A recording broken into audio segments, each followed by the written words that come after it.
The development you predicted in the Kastner case happened unexpectedly. Please come back immediately. How can it be unexpected if I have predicted it? Poirot! My friend! Is that you?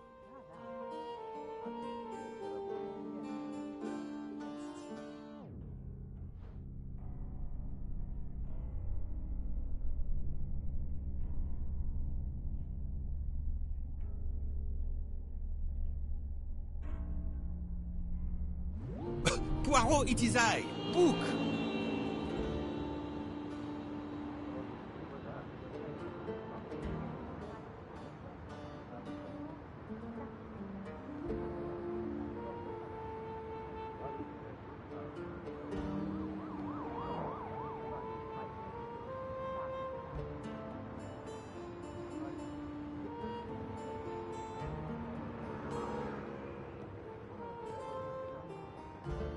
Over here, Poirot!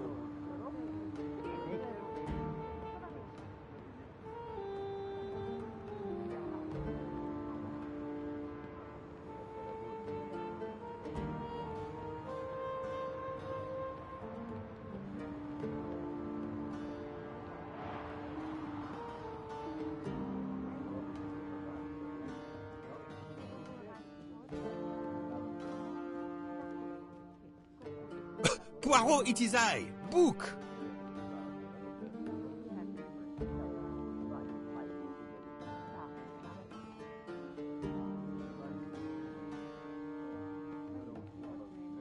Over here, Poirot!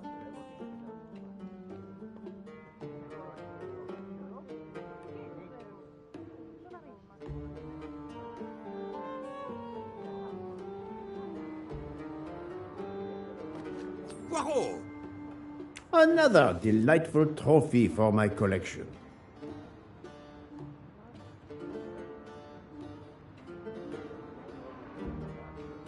Poirot, it is I, Book!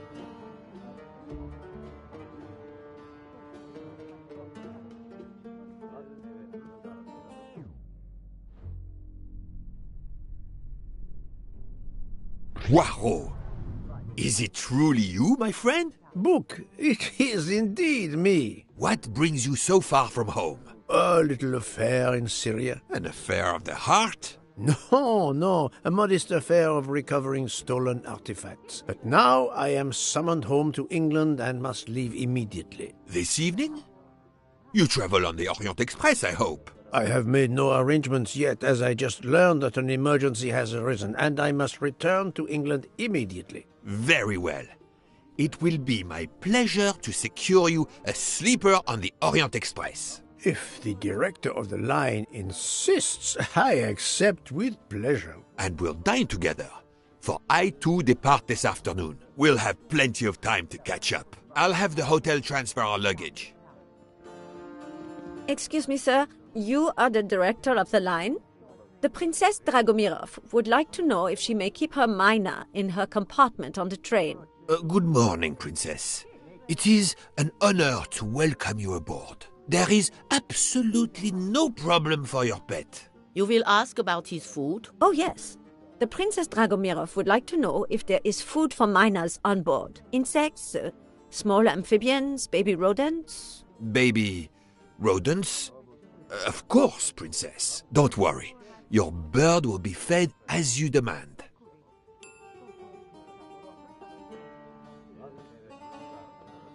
You there, desk clerk.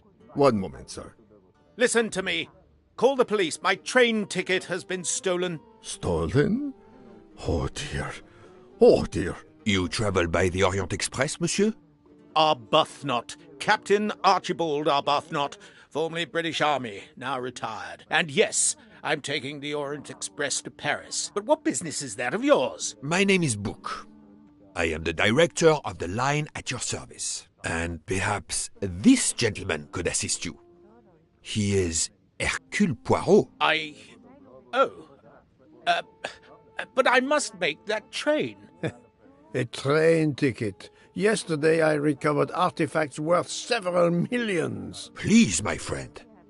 It's not just any ticket. It's an Orient Express ticket. Very well, I will investigate. Thank you, Poirot. I will arrange a car to Circetchi station for us.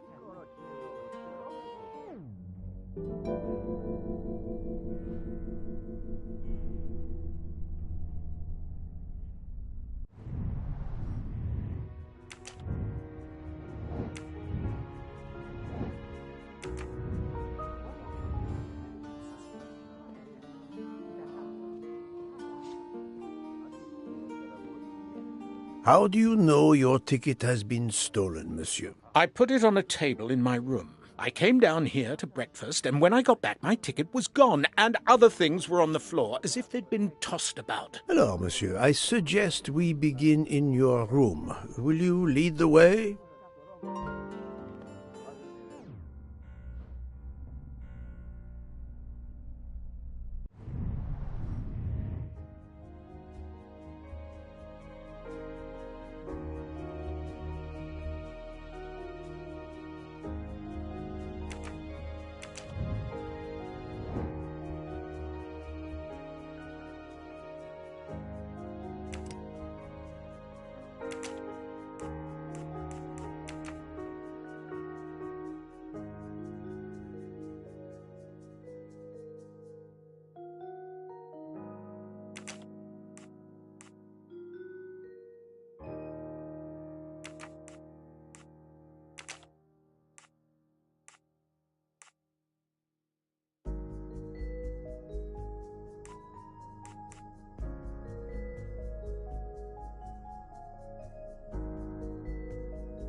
No, not good.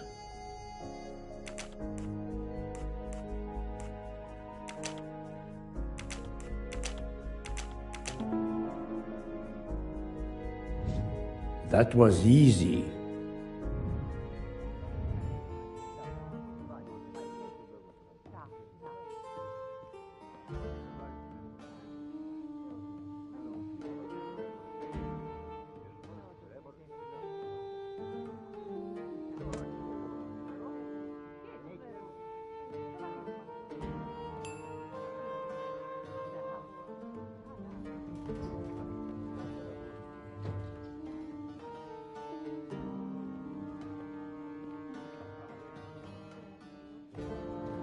Floor, Captain Arbuthnot? 4th floor.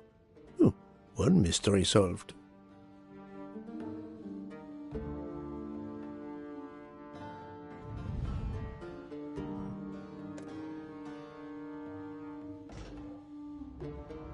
I suppose I can exercise my powers of observation while we wait.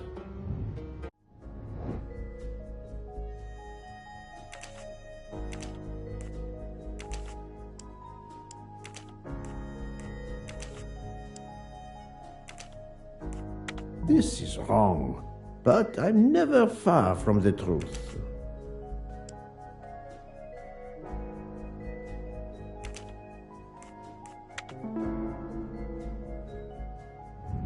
My little gray cells did not let me down.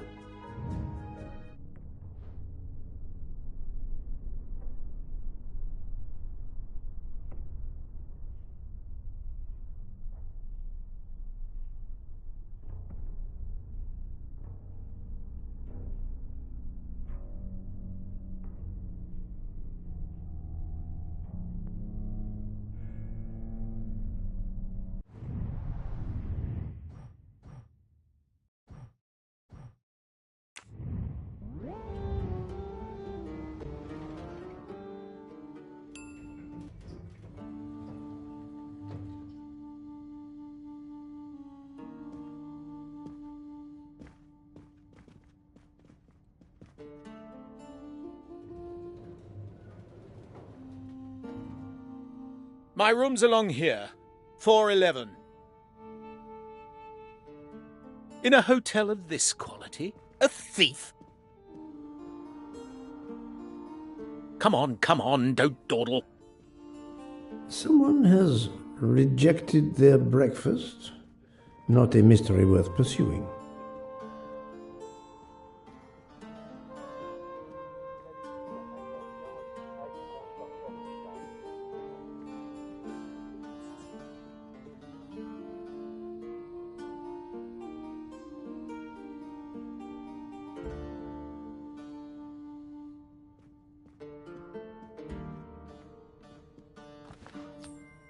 You can never have too many of these.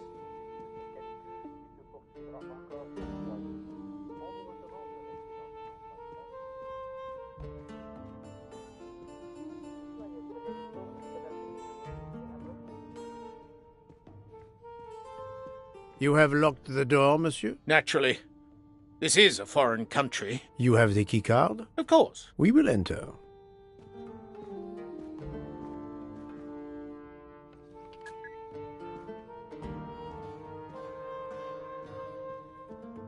The lock has not been tampered with.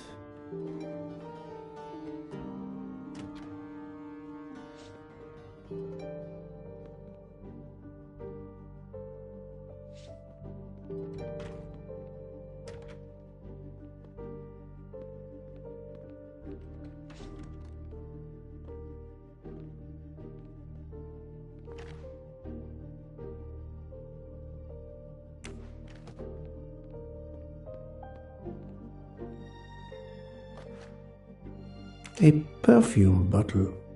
Empty. Suggestive.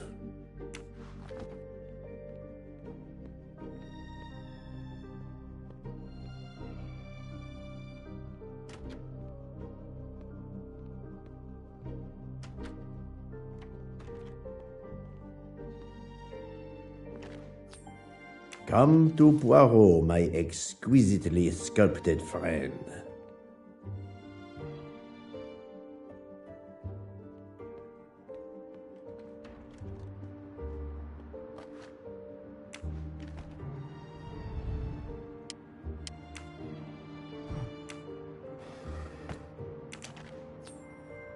Another golden moustache to treasure.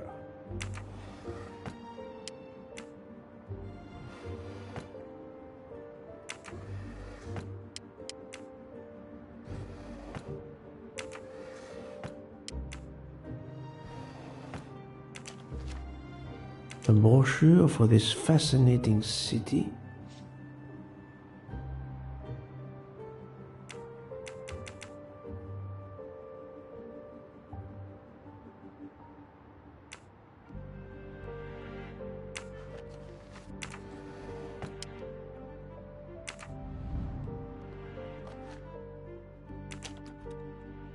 The Conspicuous Gallantry Cross for meritorious service in Iraq, yet he only retired as a captain.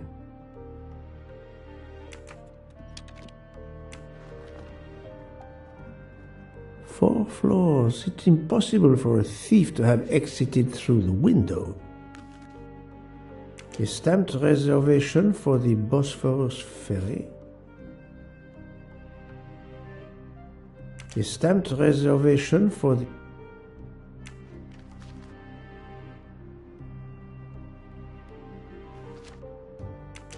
a fact sheet from a tour of Saint Sophia.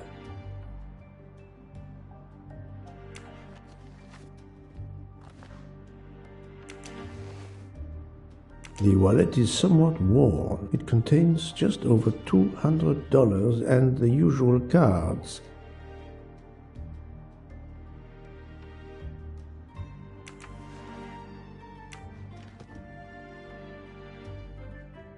The bed is skillfully made. A list of travel expenses. But how did these papers end up on the floor?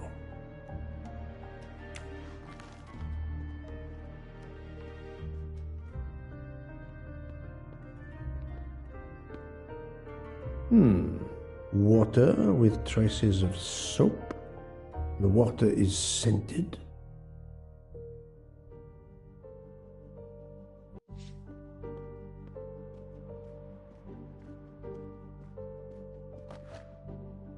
This earring, it is not the first time I've seen it, but where?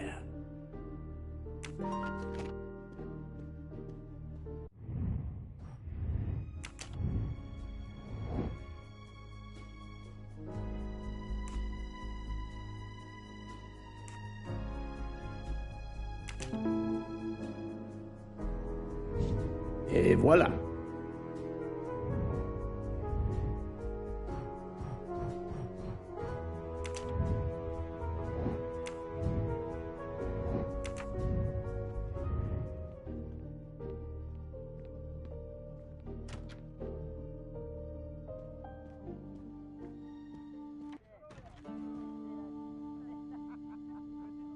The room is apparently empty. I will leave it for the moment.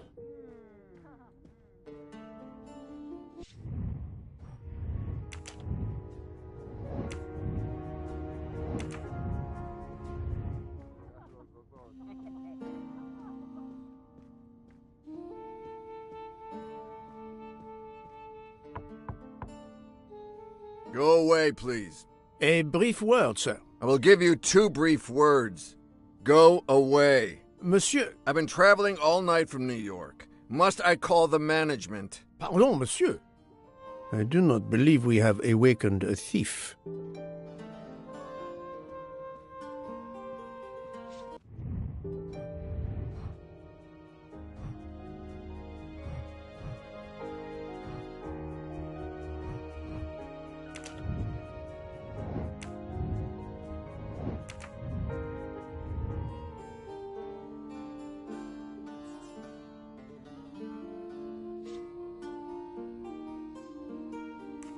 The bed is very neatly made, but the corners are not military style. The price we paid for this hotel? I'm not going to make my own bloody bed. Interesting pronoun, that. We. Did you leave the window open? No. That must be how the thief escaped. I think not. Unless the thief had wings. Why was there an earring in your room? An earring? A previous guest, I suspect. I don't wear them. How long were you at breakfast, Captain? Half an hour or so. Just a roll and some coffee.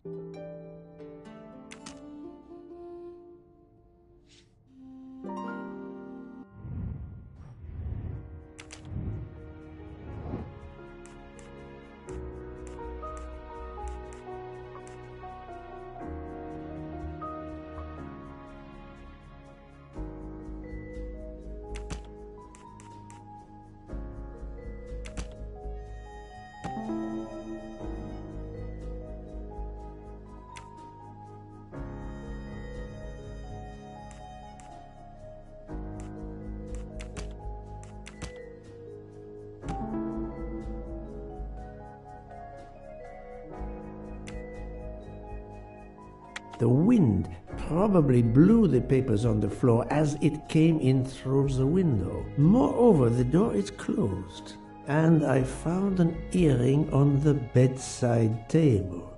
The captain invited a woman into his room. Maybe she is our culprit.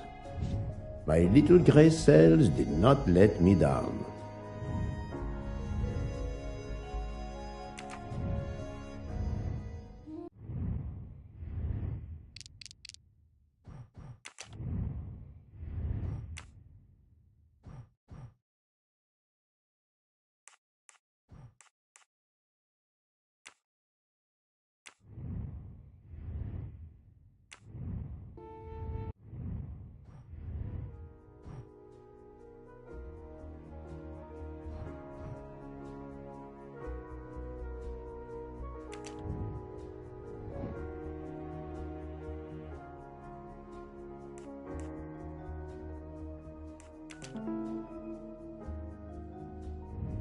Et voilà.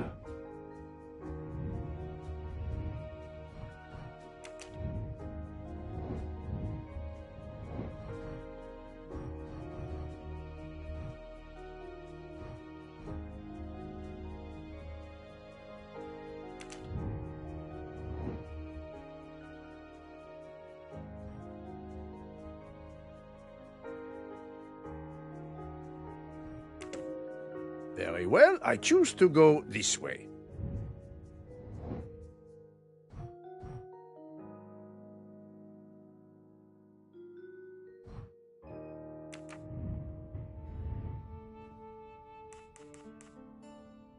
Captain Arbuthnot, I have examined your room. Much was revealed, possibly more than you expected. Rest assured we will soon find your ticket. It's about bloody time. I have a train to catch. As do I. You are travelling on the Orient Express? Oui. If you will be good enough to answer a few questions, we may both make our train. Ask away. Please give me an account of your movements yesterday. I spent most of my day in Istanbul, sightseeing. I returned to the hotel as the sun was setting. The desk clerk can confirm I was alone when I picked up my key. I spent the night alone. I had no visitors in my room.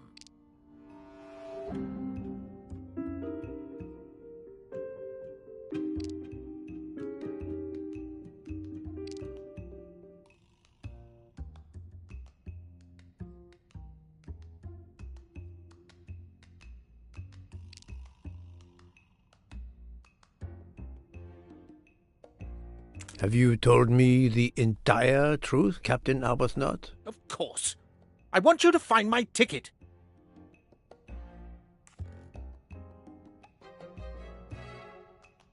Can you explain the earring I found on the bedside table? An earring? Yes. Forgive me, Mr. Poirot. I had some business correspondence that wanted answering. The hotel provides help for business travellers. They sent up a secretary.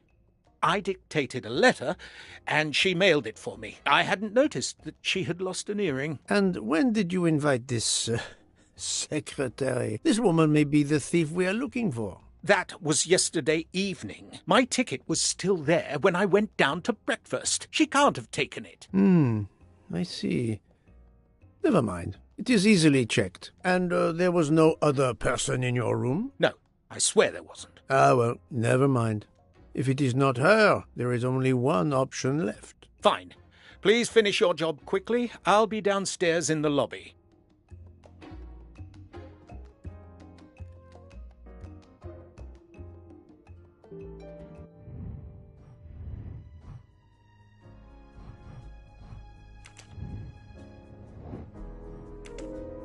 According to the information I have, this is a solid choice.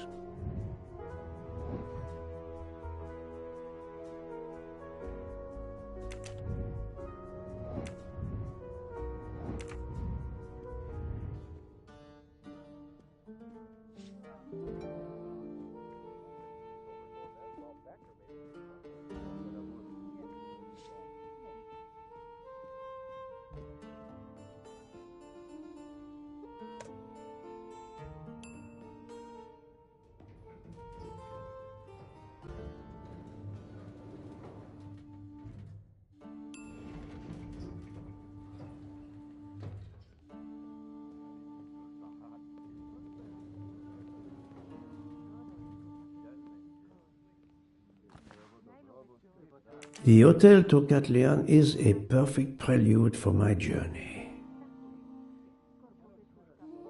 The Hotel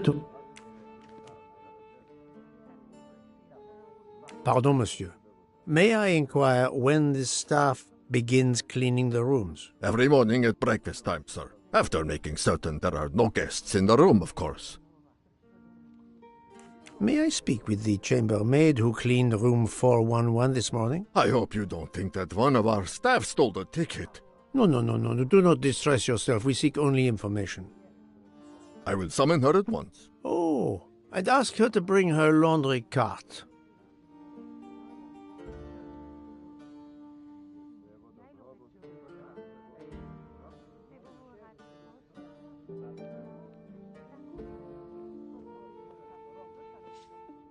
Do not be frightened, mademoiselle. Did you clean room 411 this morning? Room 411? Yes, that is one of mine.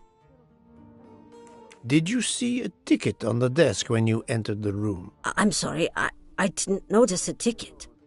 There was a wallet, but of course I did not touch it. Did you open the window? Yes, we always air the rooms. Oh, but I forgot to close the window. While I was making the bed, the person from next door was pounding on the wall. I wondered if he needed assistance. I tossed the dirty sheets in my cart, quickly finished mopping, and went to see, but it was nothing. But I'm afraid I left the window open. I'm so sorry. A window left open, papers scattered on the floor. The chambermaid cleaning the room. I believe I can now visualize what happened.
I do not think that's the right answer.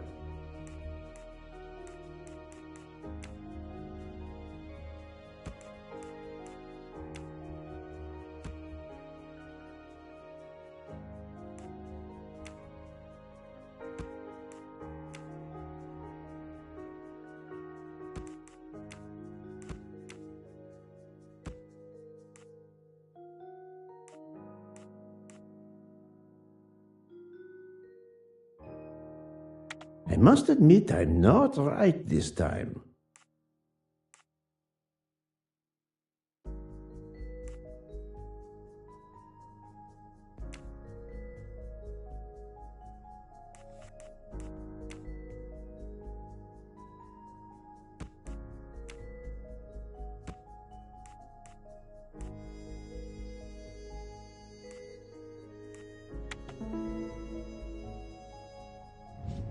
That was easy.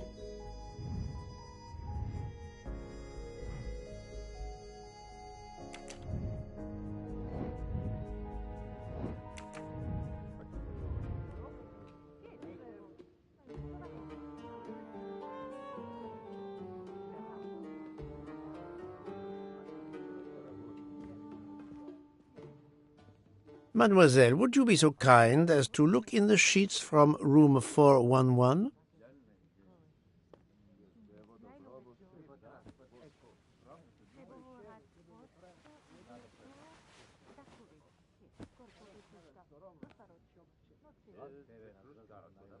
And so the missing train ticket completes its strange journey. An open window, a laundry cart, and an annoying neighbor. But chance is the only guilty party in this dark mystery. Mr. Poirot, I apologize. I believe my concern got the better of me, and I forgot myself. Thank you. It was a case of great magnitude.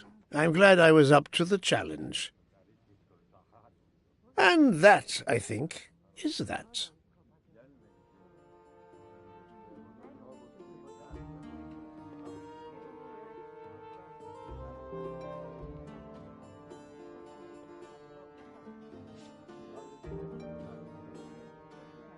Our bags are all packed. I have my ticket and papers. If you give me yours... I'll hang on to mine. But as your secretary... As my secretary, you see to the bags, Hector. Yes. Yes, sir. That man, I have a curious impression of him, as if I were observing a wild animal, uncaged.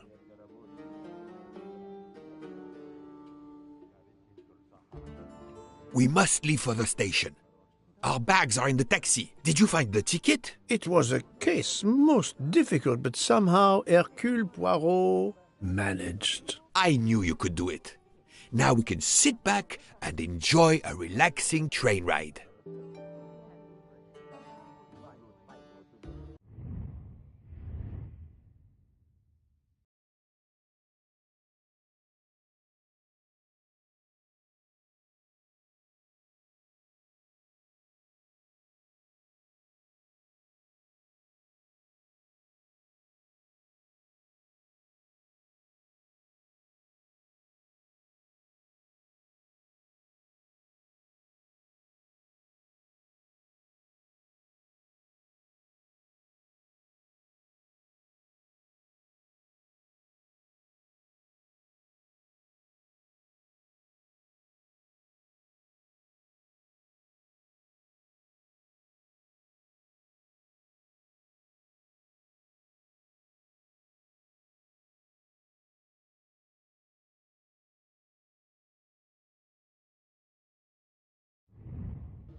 You are in luck, Poirot. Of course, no journey on this train is ever ordinary, but this is a special occasion.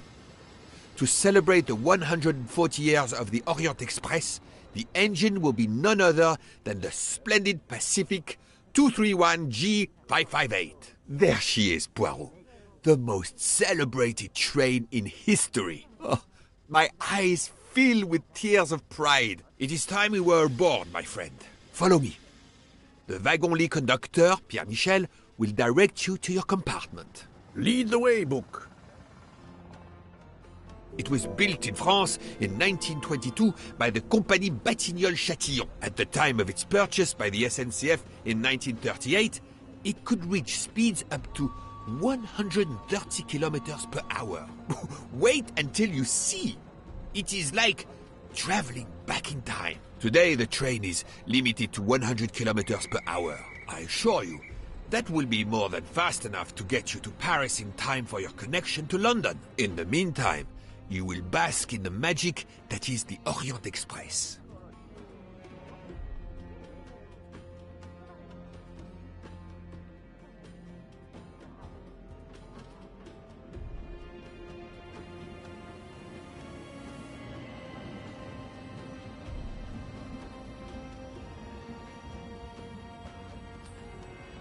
Ha ha! Golden moustache. Ah, the restaurant car, the most important car on any self-respecting train.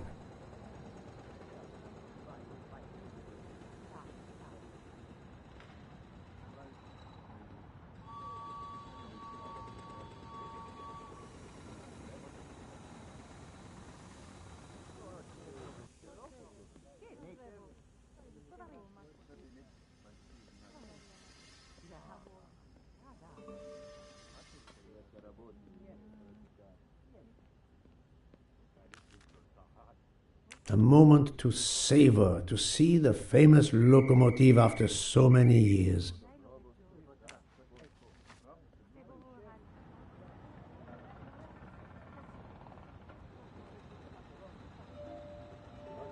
The luggage is not stacked well.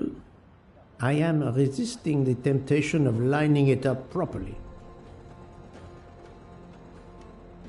The luggage is not stacked well. I am resisting the temptation of lining it up properly.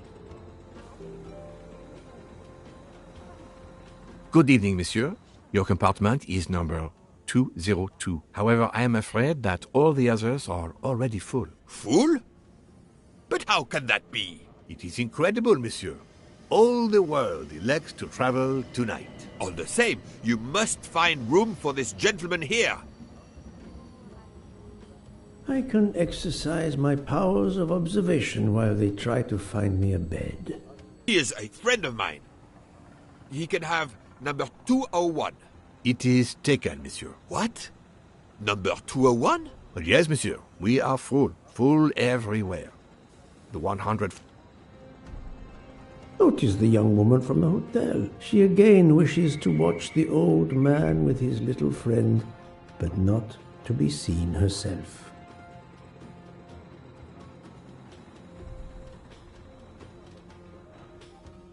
Is everything aboard the train, Hector? In your compartment, Mr. Ratchet. I'm having them disinfect the room again as you instructed. I also got a call from the Indians. The sale is going through as you expected. There was never any doubt. No other phone calls, Hector? From Geneva or Venice? No, sir. Who were you expecting? Never you mind. Check our tickets. We're not going in until everything is confirmed. The young man seems quite agreeable, but the older man is something quite different.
Mary. Not now. Not now.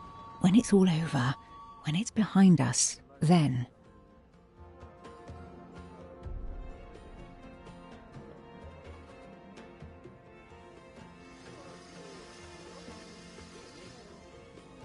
Darling, we have to get aboard. I know. I have heard of the phobia of fear of flying, but fear of trains? Now you're making fun of me. Never, my love. We'll board shortly, once our compartment is ready.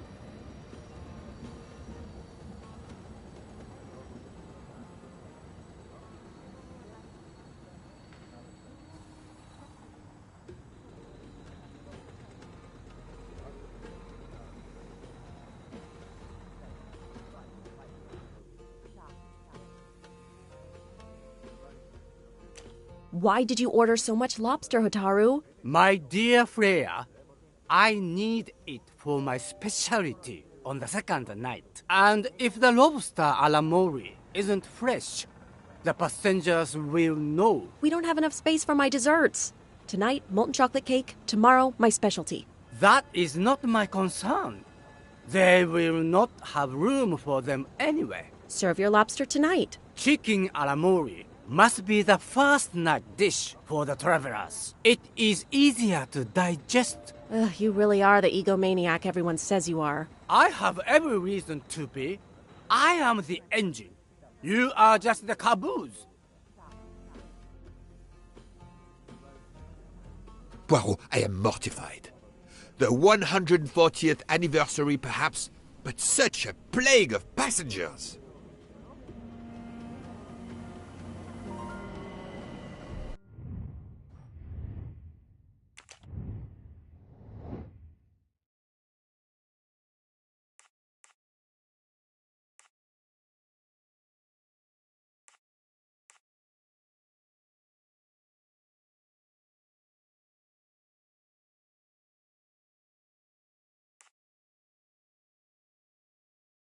Right.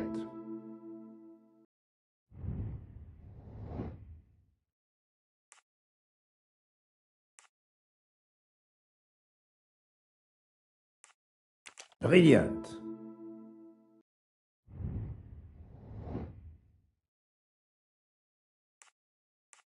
Adequate.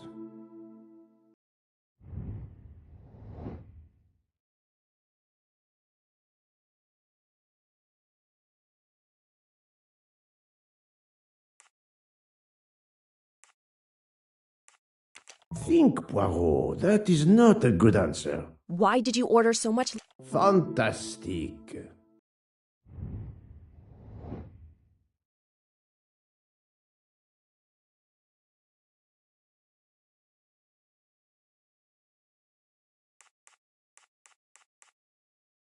Good. My little gray cells did not let me down.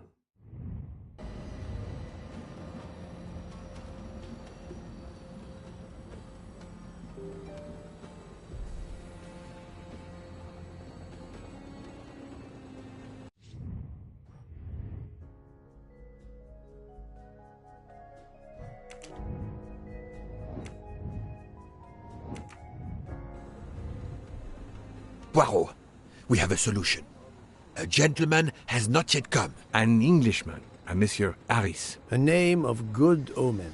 It is already time to leave. What do I care for Mr. Harris? As Monsieur pleases. I had your things sent straight to your compartment. Unfortunately, you will be with another traveler. No. Only for the first night. It cannot be helped. I will survive, mon ami. Monsieur Book, we can't find enough space in the kitchen refrigerator to store all of my ingredients. How is it possible? His recipes are extravagant. We need to leave something on the platform. If my lobsters don't go, I don't go. And have the passengers on the Orient Express go hungry? Never! Must I intervene? The problem is unworthy of Poirot, but I do not intend to starve on the most luxurious train in the world.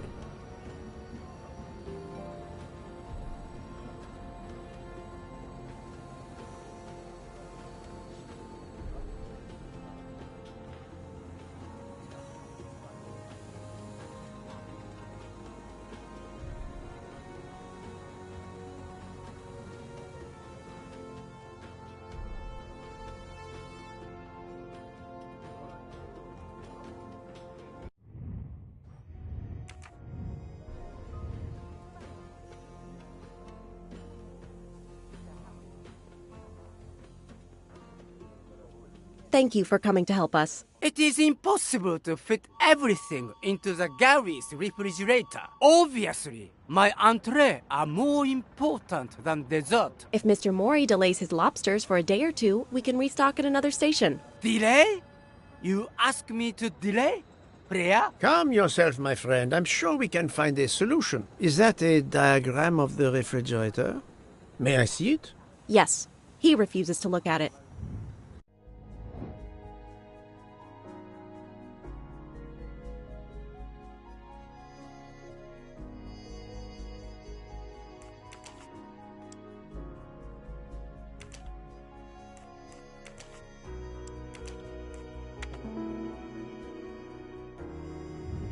That's the right answer.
Et voilà. You saved tomorrow night's dinner.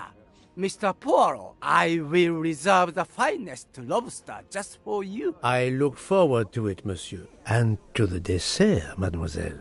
Hopefully.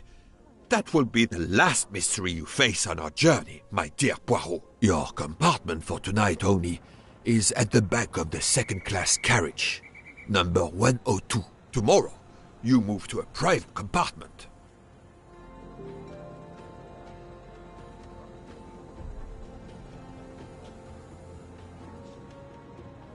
Welcome, Monsieur Poirot. I apologize for the delay. Thank you, Monsieur Michel. I am delighted you could accommodate me.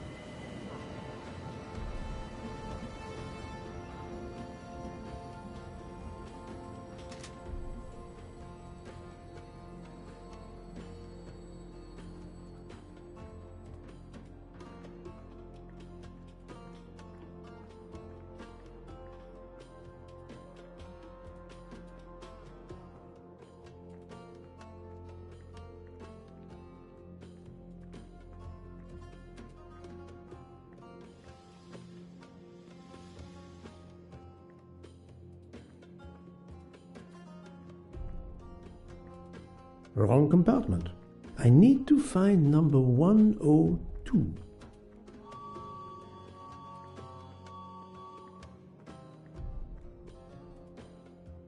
These first-class rooms are very spacious and luxurious.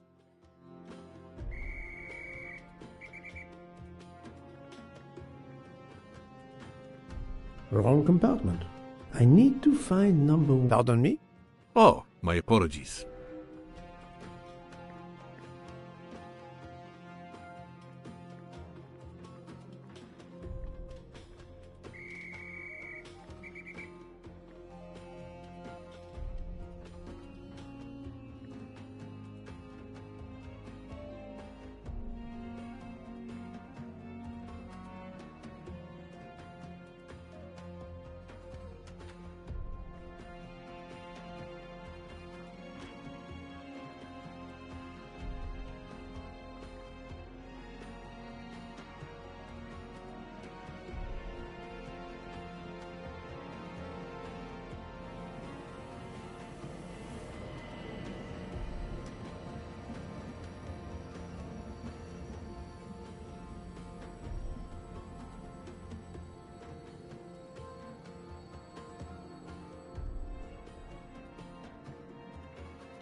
Another delightful trophy for my collection.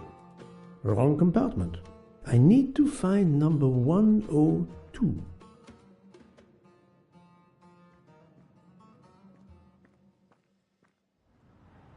I can't believe it's a locomotive from the 1930s that is pulling us.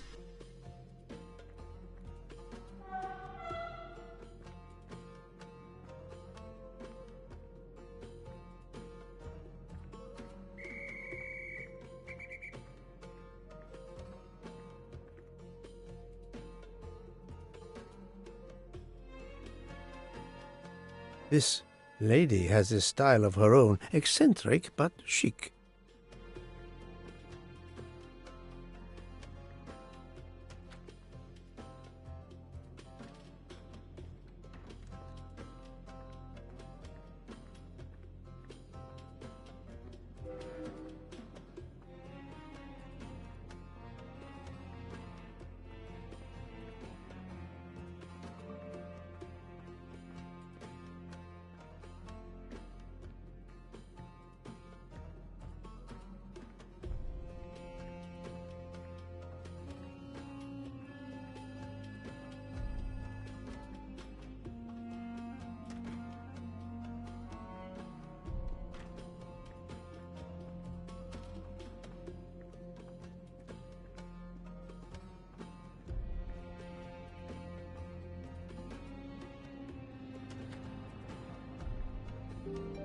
Excuse me, I think you made a mistake. You are Mr. Harris? No, my name is McQueen.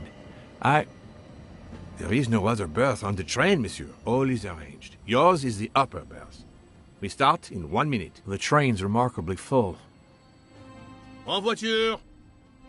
Listen, sir, if you'd rather have the lower berth, easier and all that, well, that's all right by me. No, you are too amiable. It is for 1 night only, at Belgrade. Oh, I see. You're getting out at Belgrade. Not exactly.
Ladies and gentlemen, dinner is served. You may join the rest of the passengers in the dining car.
Excuse me, monsieur. Pierre asked me to inform you that a passenger left us, so his room is yours. Monsieur Bouc instructed that your things be transferred to room 202 during dinner. You will be more comfortable in first class. It is true what you say. Thank you, Mr. Fauché, monsieur.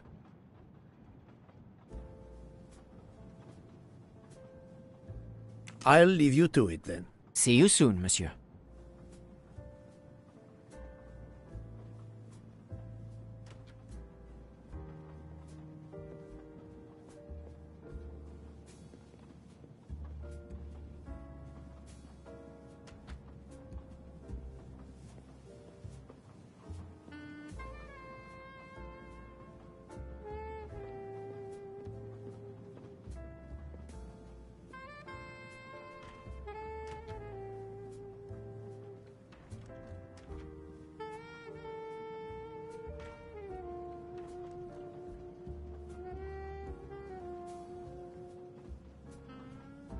Yes, sir? Yes, sir? Yes, yes, yes, yes, yes, yes, yes, yes.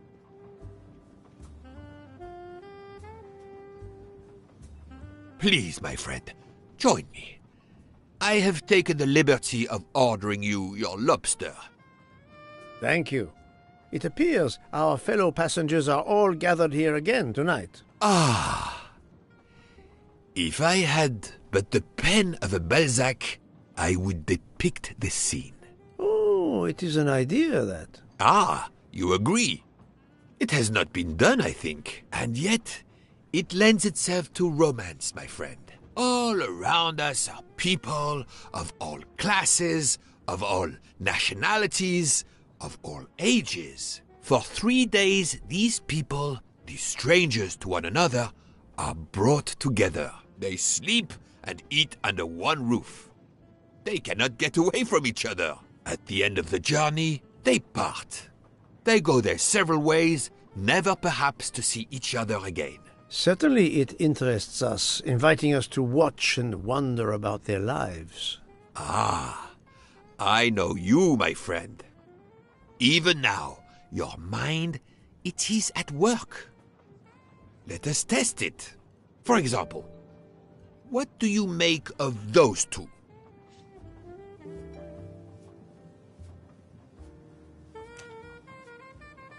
I was visiting my daughter. She works at the American Embassy in Istanbul. I told her she'd never find a husband there. Since I wanted to see Paris on my way home, she told me I should take this high-class train. I can't wait to see Paris. It looks beautiful in the movies, but it couldn't be more beautiful than Schenectady in the good old US of A. That's where I'm living now. And you, Miss Debenham, was it? Where do you hail from? I was born in the UK. Oh, that's in England, isn't it? What do you do for a living? I teach English to children in other countries. I see. Oh, I wish I spoke a foreign language. My daughter speaks several languages. Let me tell you about her work. It's very important.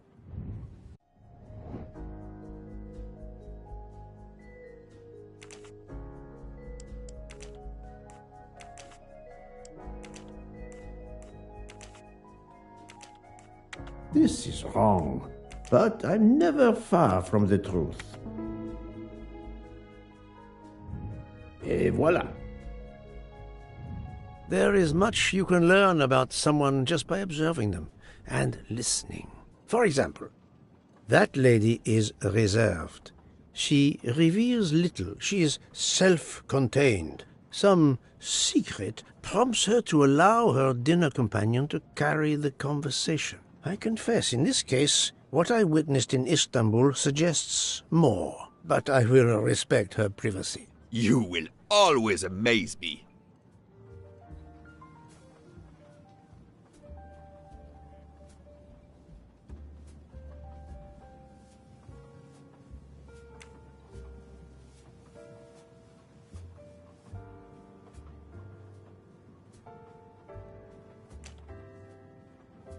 Mamma mia, you can feel the power of engine.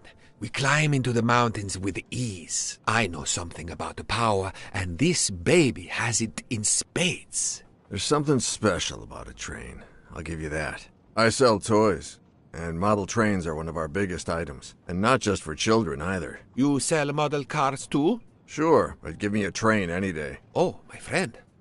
What do you have against the cars? Now I work at Fortuna in Italy as a spokesperson. We are producing the next generation of electric cars, the Fortuna Firenze. Like the city, it is beautiful.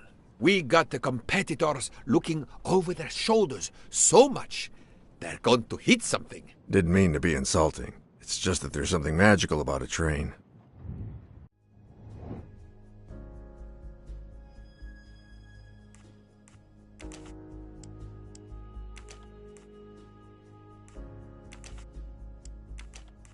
I do not think that's the right answer. This is wrong, but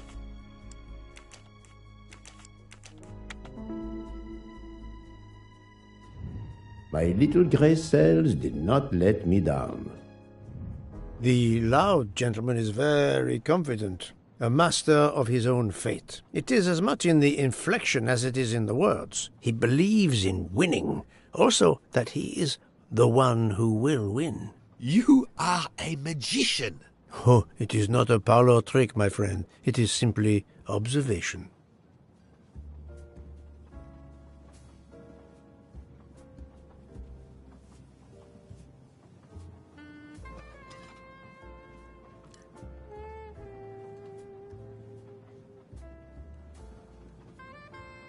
My friend, this is one of the best desserts I have ever eaten. You have always had the sweet tooth. But it is a masterpiece. I can't understand how the dessert can be so good. I would love to know what the recipe is.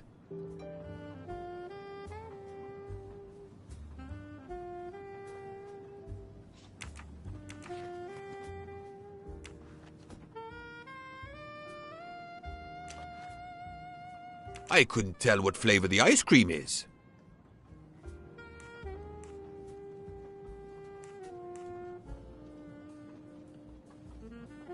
Given the color, I think it's vanilla ice cream. Of course. What is the red fruit?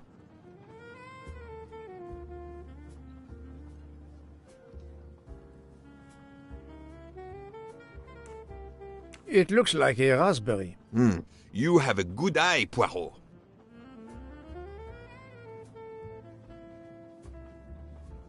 The biscuit is the foundation of the dessert. All else is built upon it. What do you think?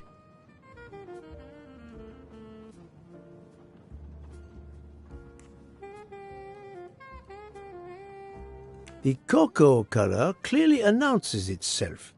Chocolate mousse. I am embarrassed. I may not recognize the ingredients, but I know what I like when I taste it. Poirot, I am embarrassed to ask you a great favor. My friend, I am on this train due to the great favor you have done me. How may I assist you? This dessert is sublime. If only I had the recipe. Unfortunately, the pastry chef, Miss Nielsen, she will guard her secrets. But you, my friend, I am sure you could make her confess. You wish me to persuade the pastry chef to give up her recipe? You who are the expert at interrogation. Book, it is a dessert. It is the pinnacle of desserts. You, my friend, who, as you say, are on this train, I blush to remind you. Fine, you win. Again, what wouldn't I do for you, my friend? Oh, thank you, Poirot. Good luck.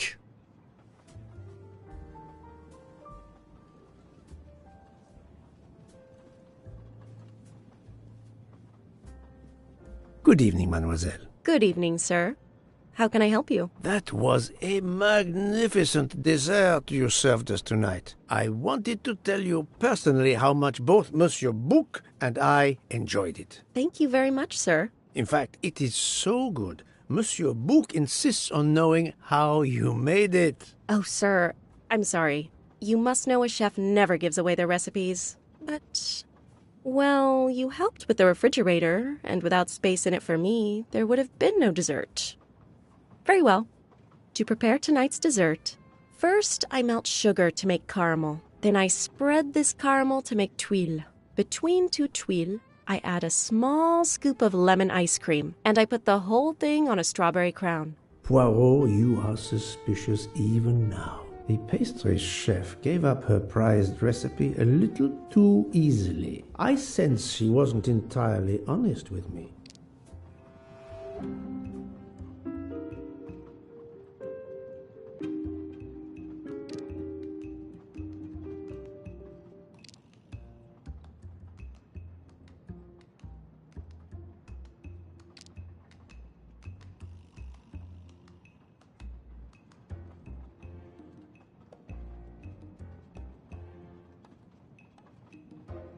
Thank you for sharing your recipe with me, but I doubt those are strawberries you're using. Oops. You have a good eye, Monsieur Poirot. Very well. What fruit do you think I used? You used raspberries, not strawberries. I'm not fooled. You're right. Mr. Bouc, he couldn't tell the difference. Let's move on to the bottom part of the dessert. My favorite part of the dessert. First, I melted some butter. I crumbled pieces of chocolate into the butter. Then I placed the mix in a circular mold. Finally, I let the whole thing cool down to let it harden.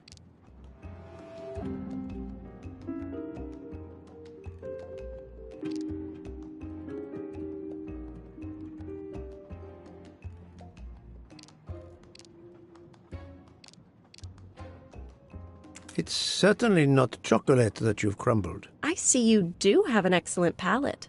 Do you know what ingredients I used? A clever pastry chef might mix crushed biscuits with butter to create this delicious base. That's it.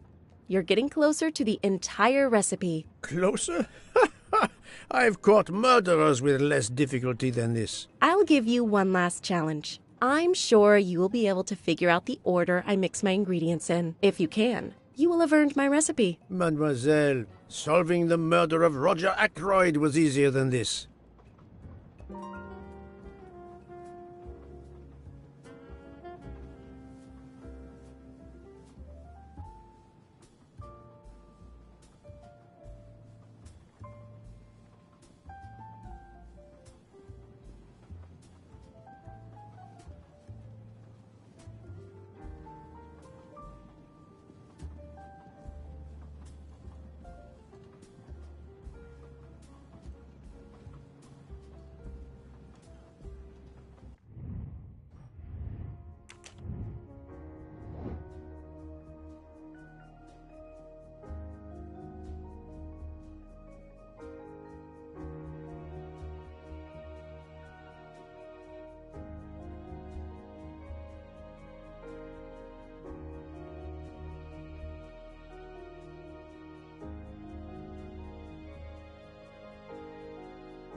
Think, Poirot. That is not a good answer.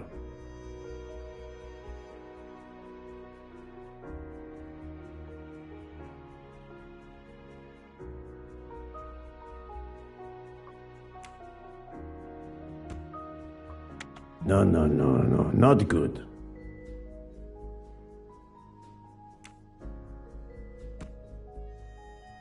I do not think that's the right answer.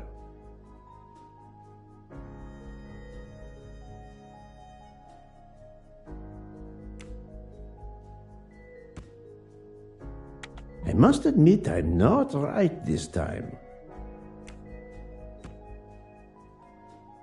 Think, Poirot. That is not a good answer.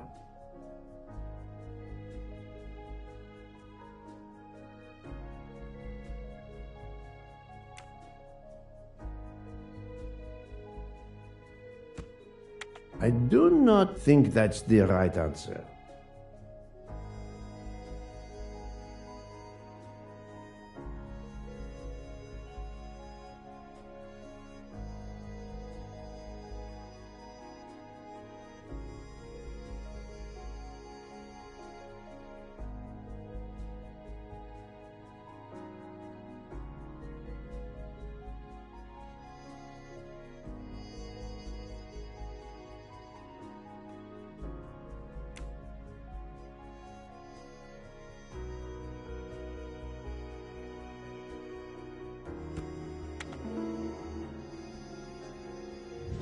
I'm right again. That happens to me a lot.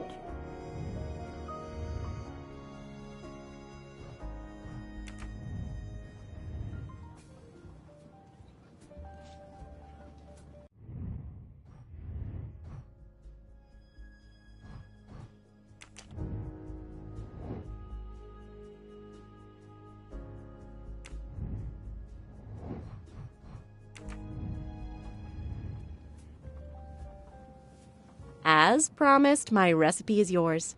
Give me 5 minutes to write it down for you. Thank you. I am in your debt.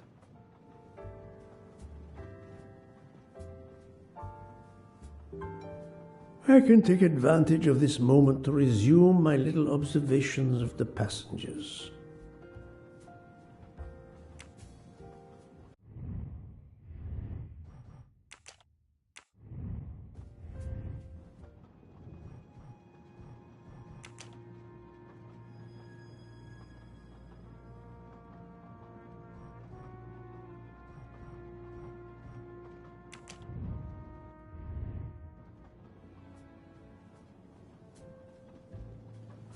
Please, my friend, join me. I have taken the liberty of ordering you your lobster. Thank you. It appears our fellow passengers are all gathered here again tonight. Ah. If I had but the pen of a Balzac, I would depict the scene. Oh, it is an idea, that. Ah, you agree. It has not been done, I think. And yet, it lends itself to romance, my friend. All around us are people of all classes, of all nationalities, of all ages. For 3 days, these people, these strangers to one another, are brought together. They sleep and eat under one roof. They cannot get away from each other. At the end of the journey, they part. They go their several ways, never perhaps to see each other again.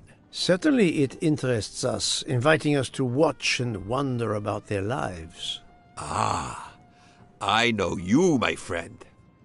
Even now, your mind, it is at work. Let us test it. For example, what do you make of those two? Mamma mia, you can feel the power of engine. We climb into the mountains with ease. I know something about the power, and this baby has it in spades. There's something special about a train, I'll give you that.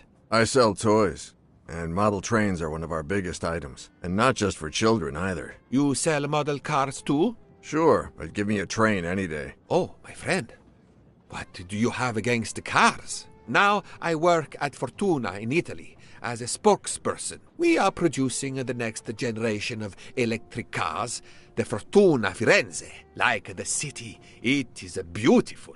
We got the competitors looking over their shoulders so much, they're going to hit something. Didn't mean to be insulting. It's just that there's something magical about a train.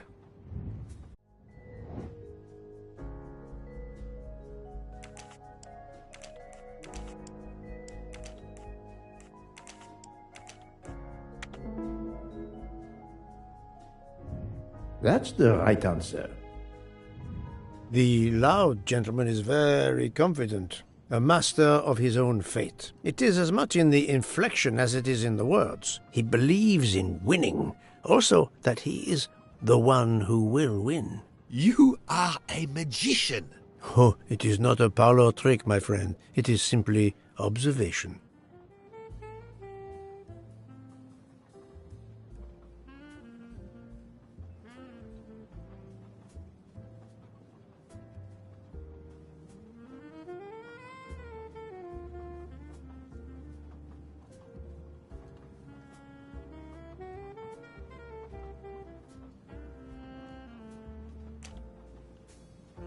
I was visiting my daughter. She works at the American Embassy in Istanbul. I told her she'd never find a husband there. Since I wanted to see Paris on my way home, she told me I should take this high-class train. I can't wait to see Paris. It looks beautiful in the movies, but it couldn't be more beautiful than Schenectady in the good old US of A. That's where I'm living now. And you, Miss Debenham, was it? Where do you hail from? I was born in the UK. Oh, that's in England, isn't it? What do you do for a living? I teach English to children in other countries. I see. Oh, I wish I spoke a foreign language. My daughter speaks several languages. Let me tell you about her work. It's very important.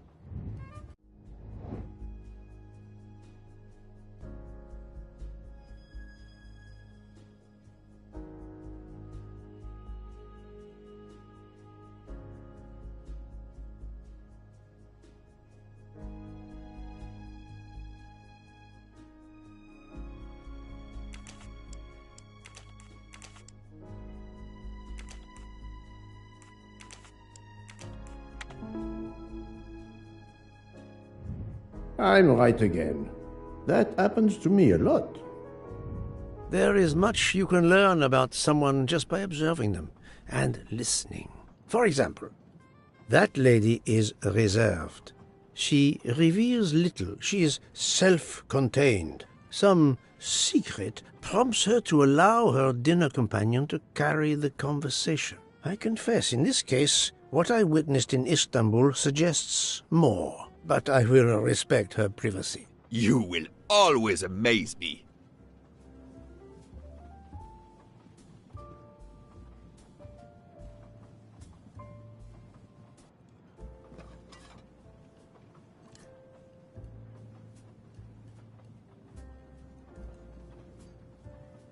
My friend, this is one of the best desserts I have ever eaten. You have always had the sweet tooth. But this,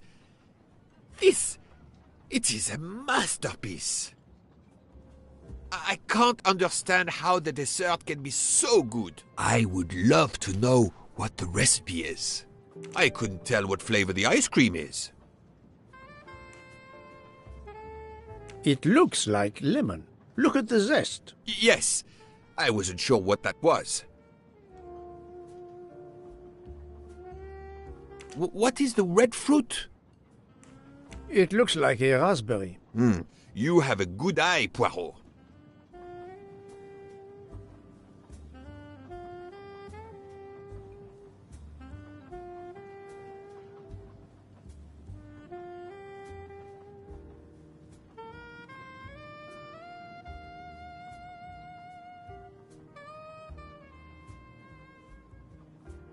The biscuit is the foundation of the dessert. All else is built upon it. What do you think? It looks like crushed biscuits, my friend. Finely observed, indeed. Poirot, I am embarrassed to ask you a great favor. My friend, I am on this train due to the great favor you have done me. How may I assist you? This dessert is sublime. If only I had the recipe.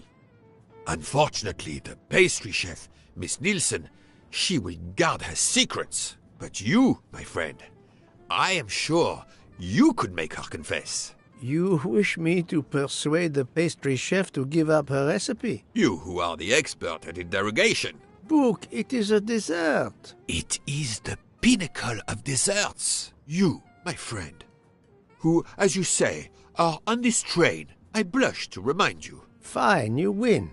Again, what wouldn't I do for you, my friend? Oh, thank you, Poirot. Good luck.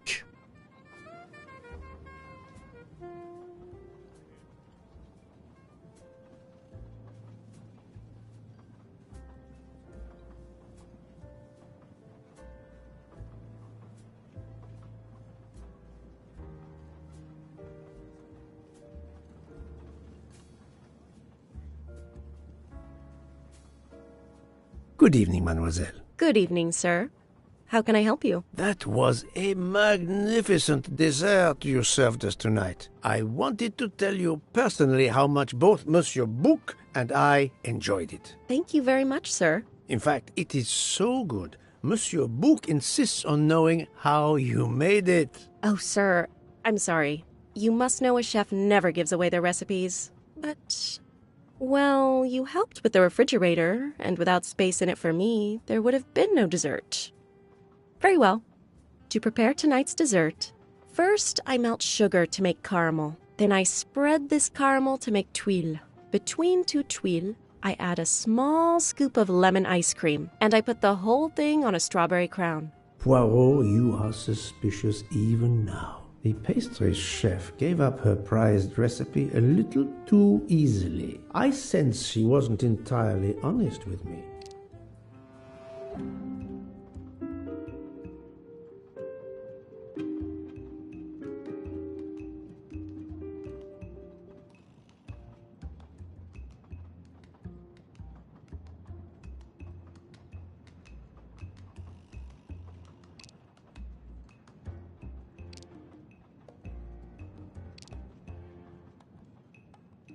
Thank you for sharing your recipe with me, but I doubt those are strawberries you're using. Oops. You have a good eye, Monsieur Poirot. Very well. What fruit do you think I used? You used raspberries, not strawberries. I'm not fooled. You're right. Mr. Bouc, he couldn't tell the difference. Let's move on to the bottom part of the dessert. My favorite part of the dessert. First, I melted some butter. I crumbled pieces of chocolate into the butter. Then I placed the mix in a circular mold. Finally, I let the whole thing cool down to let it harden.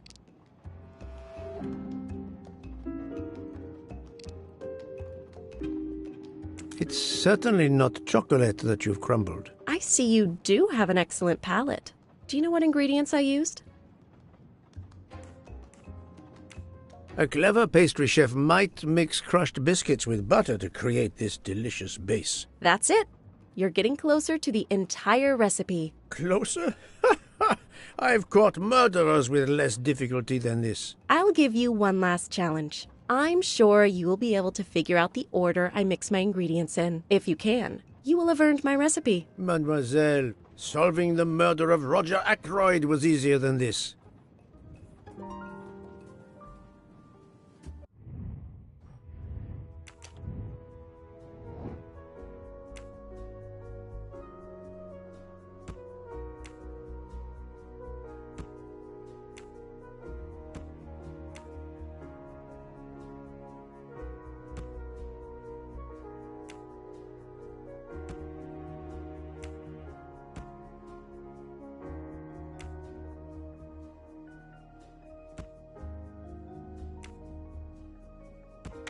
Think, Poirot, that is not a good answer.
My little gray cells did not let me down.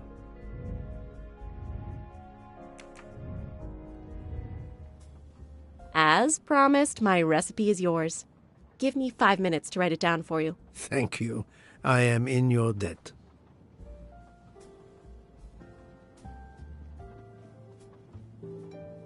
I can take advantage of this moment to resume my little observations of the passengers.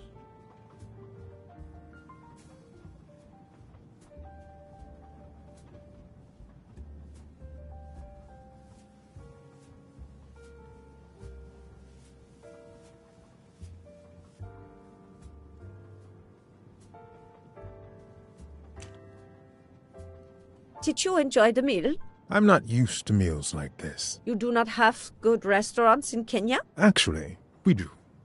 This isn't the 1930s. I did not mean to offend. You didn't like the meal? The lobster, it was undercooked, and the potatoes were too dry. I expect, being Princess Dragomirov's assistant, you must be used to eating well. Cooking is an art. You do not need to wear the chef's hat to be an artist. What is your favorite dish? Currywurst. It is a specialty of mine.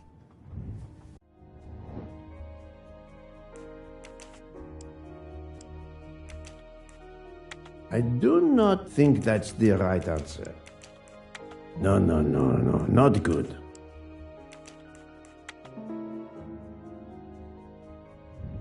Et voilà.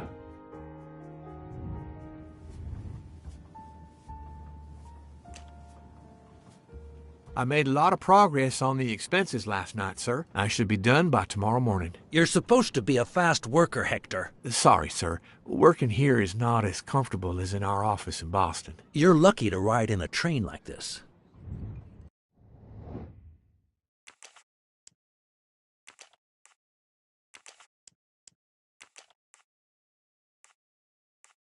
No, not...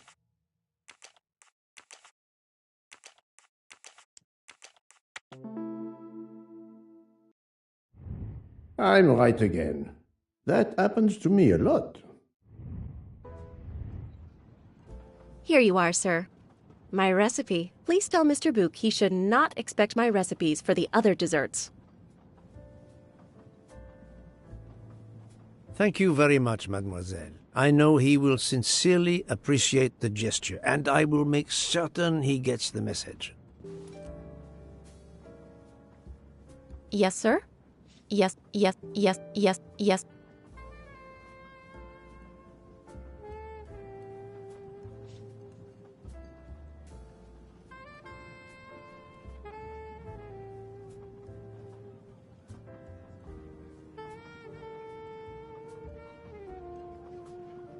Poirot, you were gone such a long time. It proved more challenging than I expected. This is wonderful. Did it require the use of your little grey cells? More the exercise of my little taste buds. Thank you so much, my friend. Eat your dessert. You've earned it.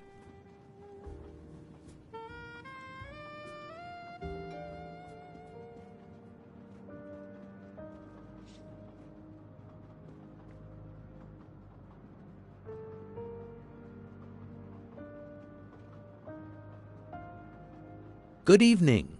My name is Ratchet. I think that I have the pleasure of speaking to Mr. Hercule Poirot, is that so? You have been correctly informed, monsieur. Your exploits are well known on my side of the Atlantic. In my country, we come to the point quickly. Mr. Poirot, I want you to take on a job for me. Are you interested in earning a lot of money? My clientele, monsieur, is limited nowadays. I undertake very few cases. Why, naturally. I understand that. But this, Mr. Poirot, means big money. Big money.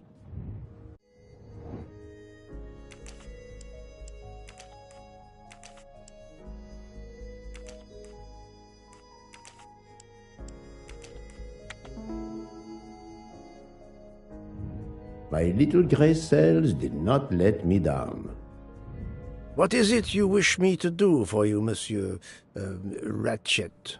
Mr. Poirot, I am a rich man, a very rich man. Men in that position have enemies. I have an enemy. Monsieur, In my experience, when a man is in a position to have, as you say, enemies, then it does not usually resolve itself into one enemy only. Yes, I appreciate that point. Enemy or enemies, it doesn't matter. What does matter is my safety. My life has been threatened, Mr. Poirot. Now, I'm a man who can take pretty good care of himself. But as I look at it, a little insurance wouldn't hurt. And remember, big money. I regret, monsieur, that I cannot oblige you. What's wrong with my proposition? If you will forgive me for being personal, I do not like your face, Mr. Ratchet. Now, if you wouldn't mind, I'd like to finish my coffee peacefully.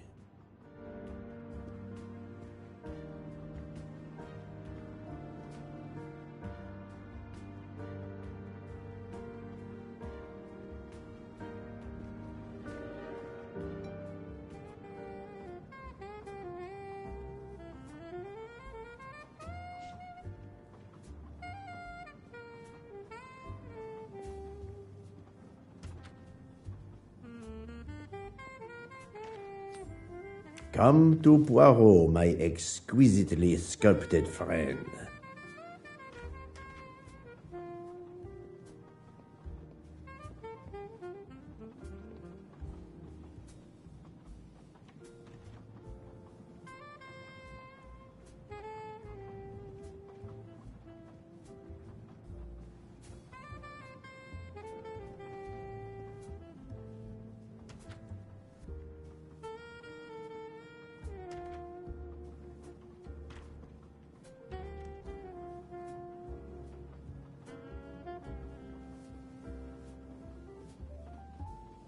A nightcap, Monsieur Poirot?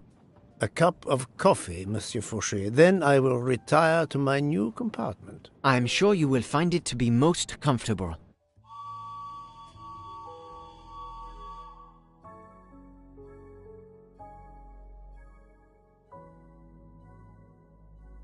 We have stopped? Yes, sir. Belgrade Station. If you'd like to go out and get some fresh air, now is the time. The train leaves at 9:15. No, I see that it is snowing. I will not seek out the fresh air. Probably a wise decision. May I suggest a chocolate to accompany your coffee? It is produced by my father, the best chocolatier in Switzerland. I would never refuse a chocolate with such high recommendation. I know you will enjoy it, and please let me know if there is anything else you require.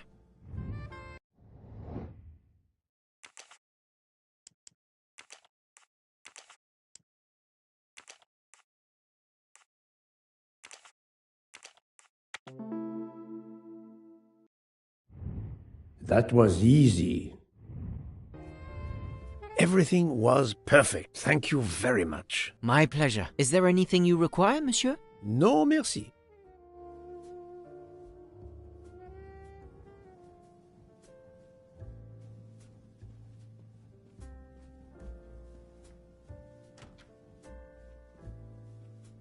Why, I thought you'd left us. You misunderstood me. But, man, your baggage, it's gone. It has been moved into another compartment, that is all. Oh, I see.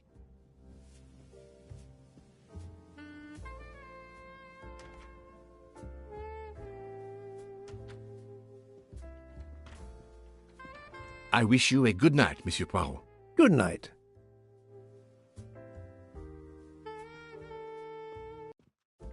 I hope you'll sleep well and that your head will be better in the morning. It is just the cold. I'm now making myself a cup of tea. I hope it'll warm you up.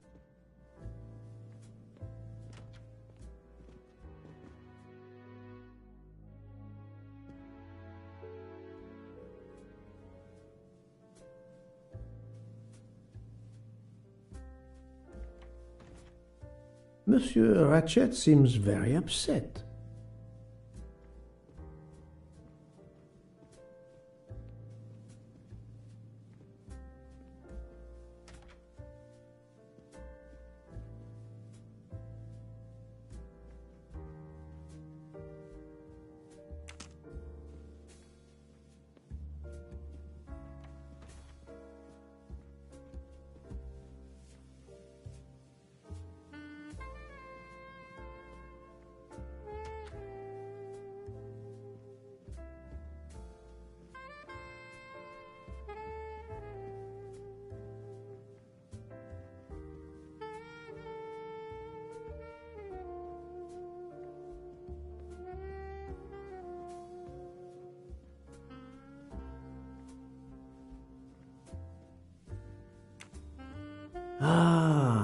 finally a real bed fit for a king or a very tired detective.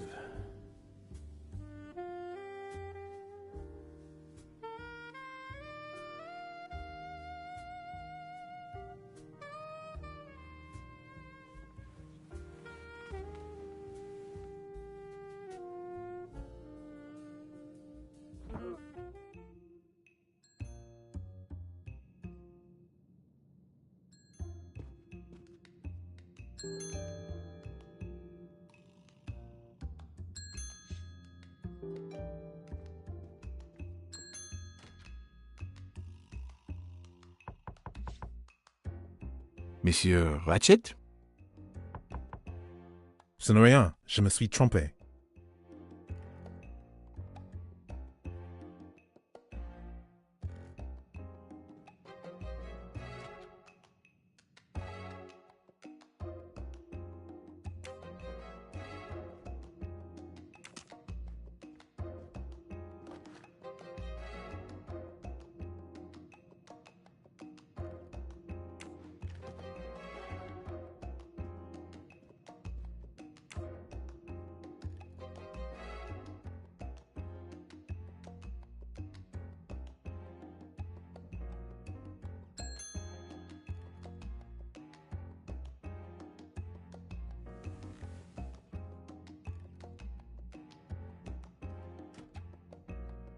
Good night, madame.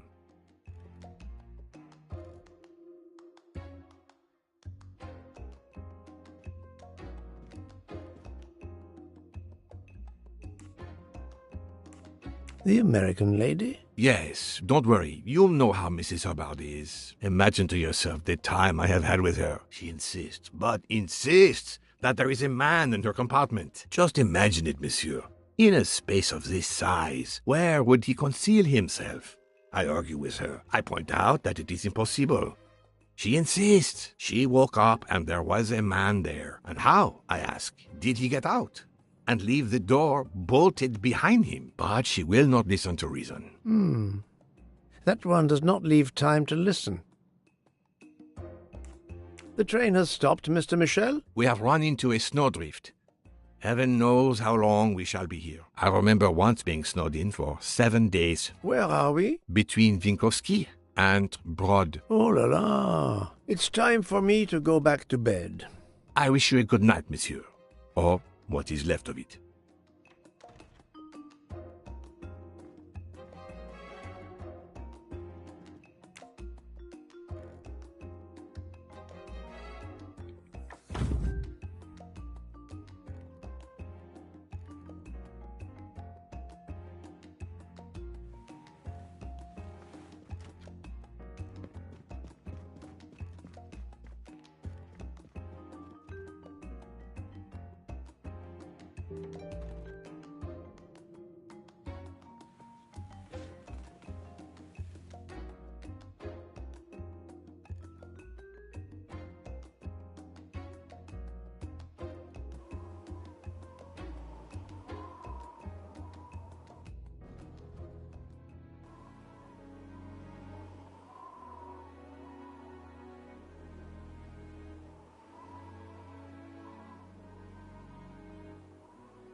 The train is still stuck and the snow continues to fall. I should have taken an airplane. Well, I must make the best of it and join the other passengers for breakfast.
Good morning, Monsieur Michel. Good morning, sir.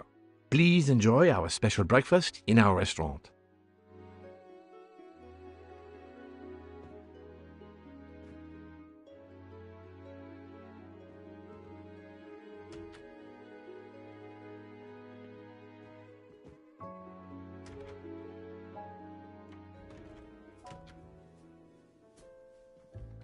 This delay is intolerable. I am supposed... My daughter said it would be the easiest way in the world. Just sit on the train. A beautiful piano. What a luxury. Pity there's no one to play it.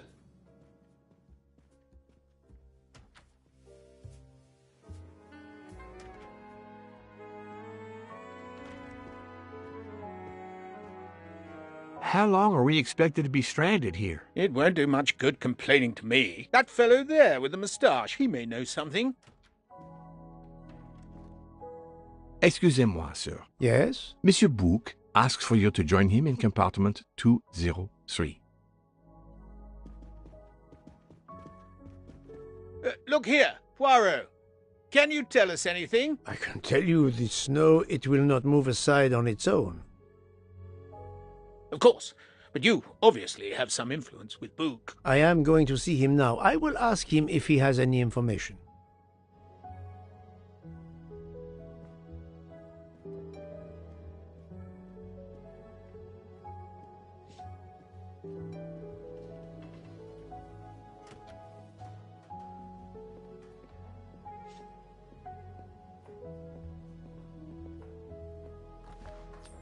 You can never have too many of these.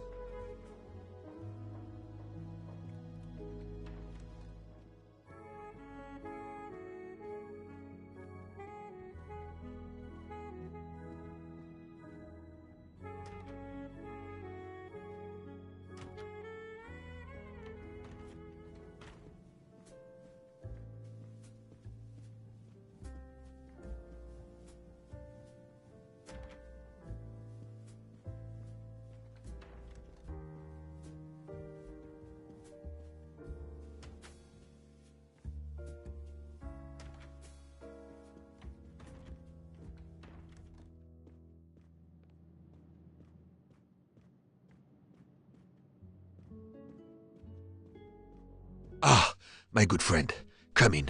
We have need of you. What has occurred? A passenger lies dead in his bed, stabbed. A passenger? Which passenger? In there. He's an American, a man called Ratchet. It was his valet, Masterman, who was worried that Mr. Ratchet was not awake yet. Pierre Michel, the conductor, decided to break in and found the body. I see. Well, my friend, I think it is best not to touch anything and wait for the police to arrive. Oh, I tried to call the police, but there is no cell tower for many kilometers. We could be stuck in the snow for hours. The murderer is with us.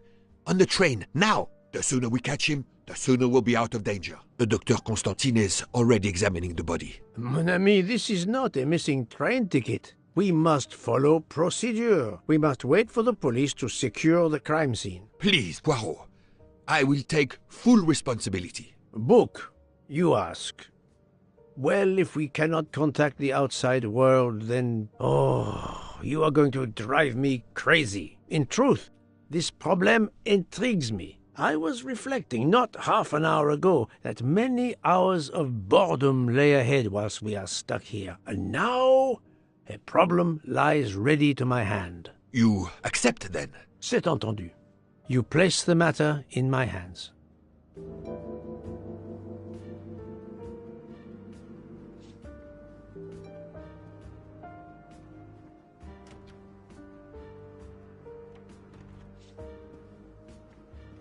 Mr. Poirot, I am Dr. Constantine. Forgive me, Doctor. You are a medical examiner? No, but I have assisted in post-mortems at Nairobi Hospital, where I am a teaching fellow. I am familiar with your excellent institution. I do not intend to perform a full autopsy, but a preliminary examination should be of some use. Of course. May I have a look? Then we can compare notes. Please. If you need any help, I won't be far away.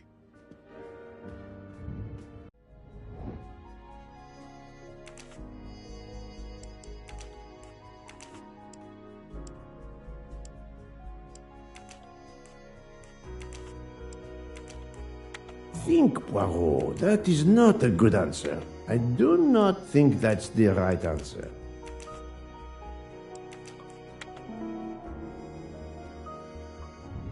My little gray cells did not let me down.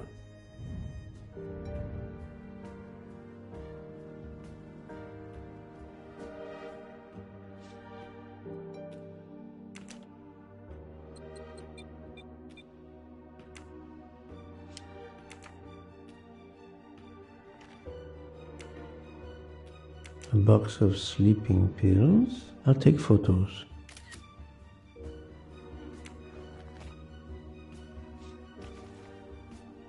I wonder what could be in this photo.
For Daisy. Interesting. I'm right again. That happens to me a lot.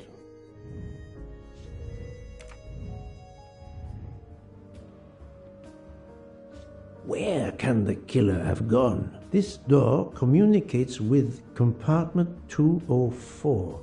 The latch is open on this side.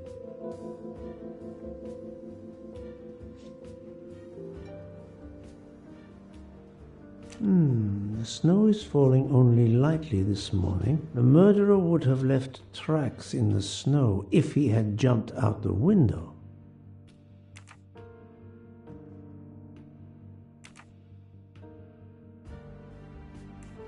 I'm sorry, Doctor, but I must question you. Of course. I must be considered under suspicion like everyone else. May I know your movements last night? I share compartment 101 with Mr. Bouc. He would not stop talking about his beloved train. I listened to him for hours talking about his Orient Express. My friend Bouc will no doubt confirm this. Did you know the victim? Not at all. I noticed him last night at dinner, but I did not pay much attention. Did you touch anything in here this morning? I checked for a pulse. There was none. Rigor mortis had commenced. The body was cool to the touch. I touched nothing else. What can you tell me about the victim? He died from multiple stab wounds of varying angles and depth. More than one would have been fatal. I would place the time of death roughly between midnight and 2 a.m. With more time, I hope I can be more precise. I assume the open window complicates matters. Indeed. Conditions are not perfect. Thank you for your help, Doctor.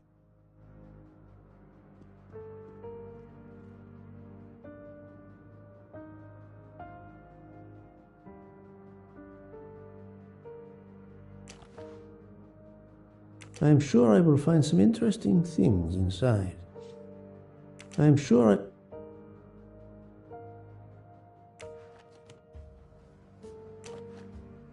This phone was deliberately smashed.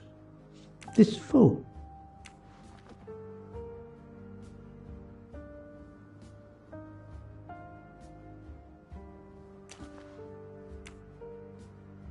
Could it belong to Ratchet? I'll take photos.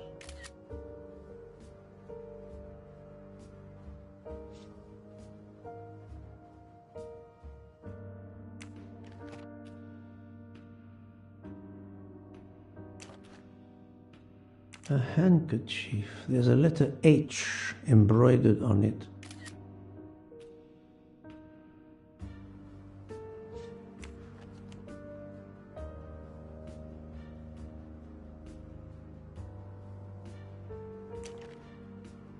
Last night, Monsieur Ratchet said he takes precautions. I see now what he meant. He knew he was in danger and wanted to be ready, yet it was no use to him. I will leave it here for the police. As you see, the victim has been stabbed many times. Several alone would have been fatal. Yes, I agree. An attack most savage. I will, of course, prepare a complete report on my findings. Thank you.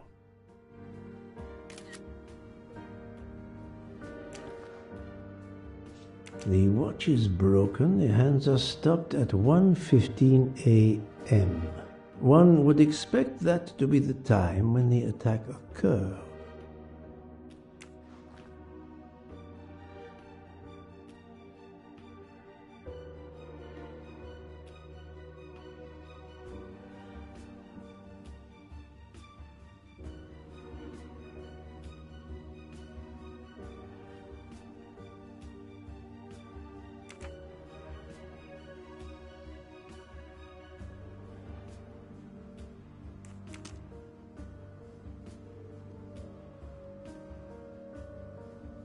This door communicates.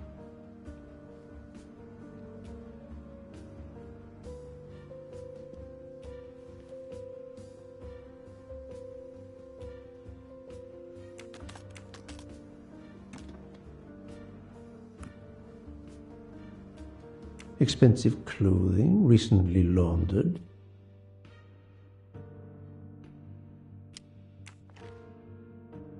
Not exactly the reading material one would expect of a man like Ratchet.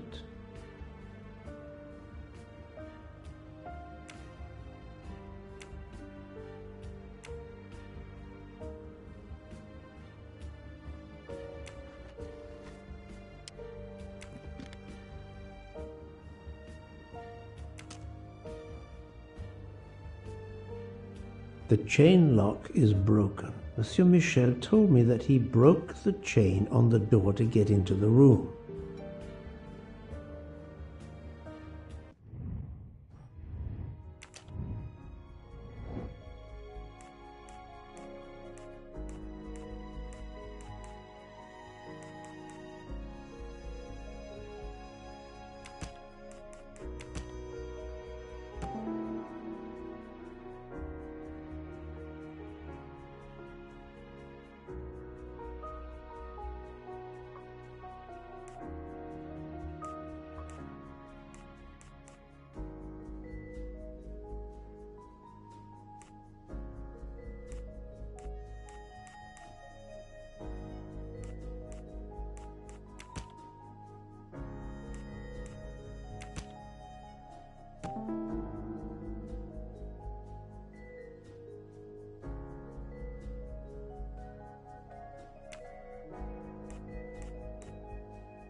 So, the murderer must have exited through Madame Hubbard's room. That's the right answer.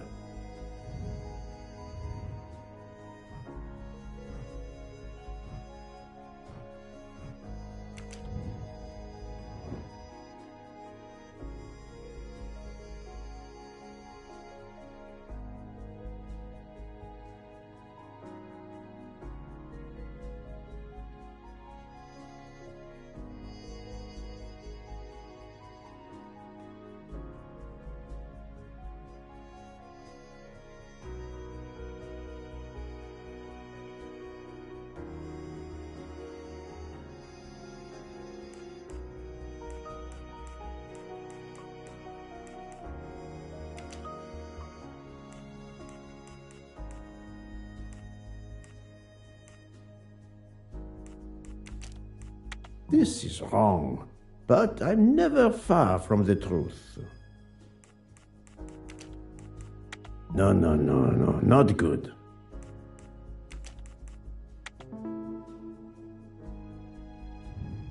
That was easy.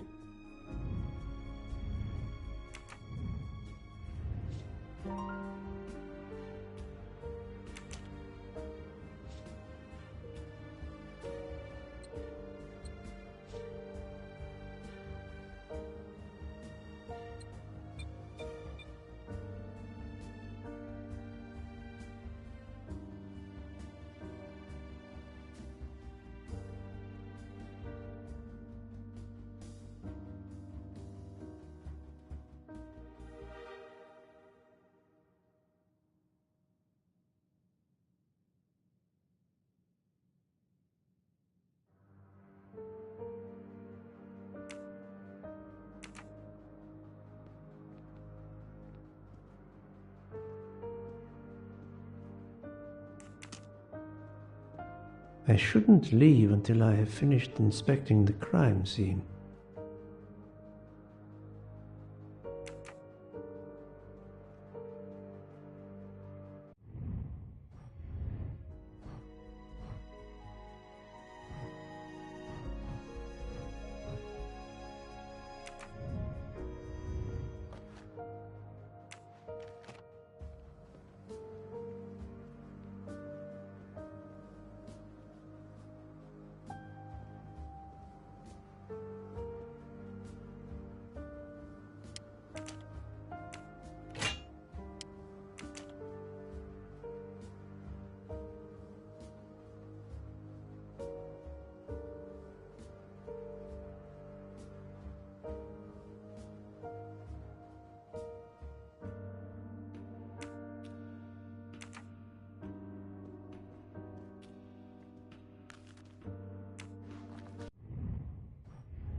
This door...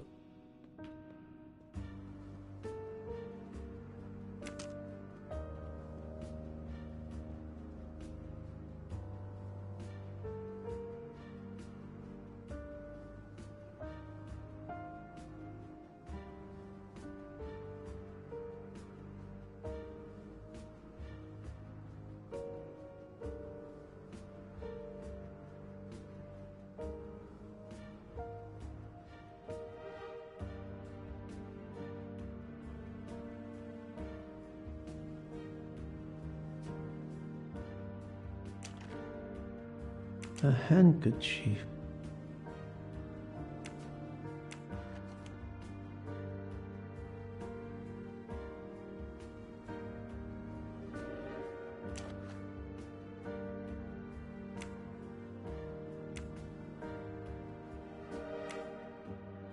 This phone.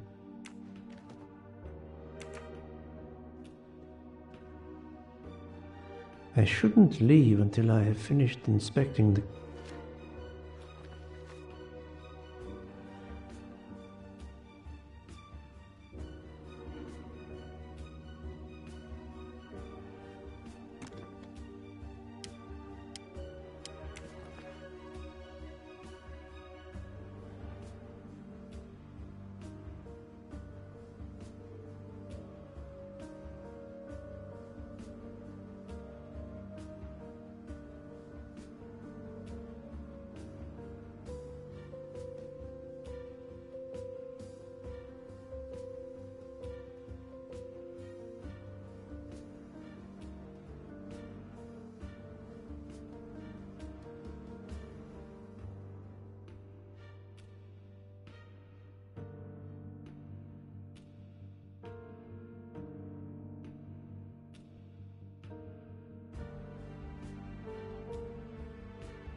Unusual letter, this.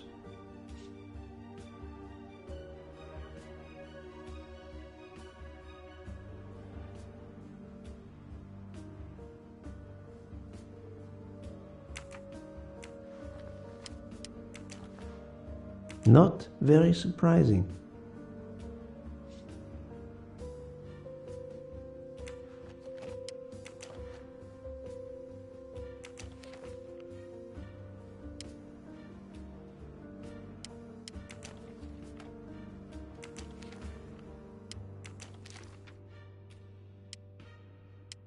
Ratchet had an appointment he will never keep.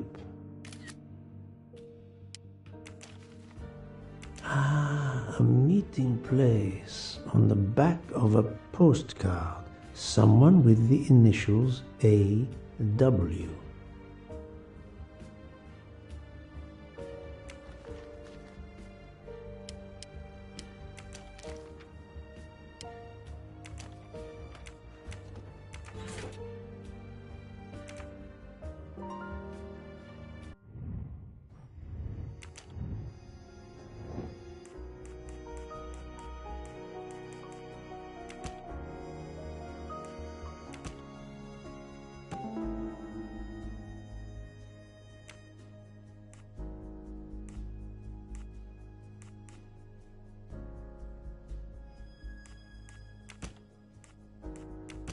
Think, Poirot. That is not a good answer.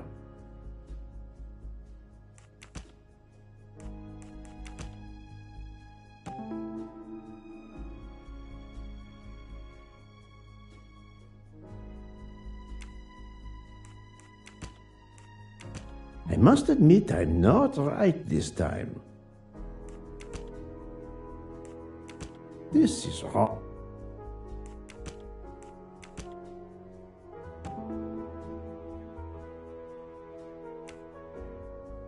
I can't imagine Ratchet taking a sleeping pill if he feared for his life. Et voilà.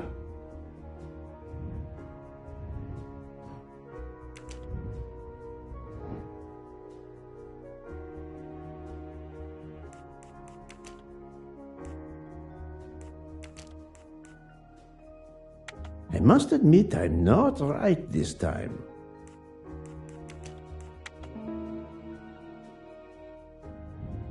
That was easy.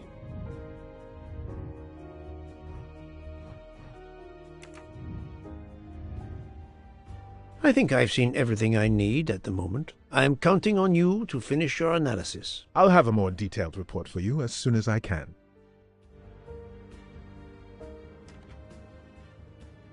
So, Poirot, did you find anything out? It's a bit early for the handcuffs, my friend. Even for Hercule Poirot. Do not worry, mon ami. I believe our culprit has no plans to strike again. Monsieur Ratchet was the target. Of that I am convinced.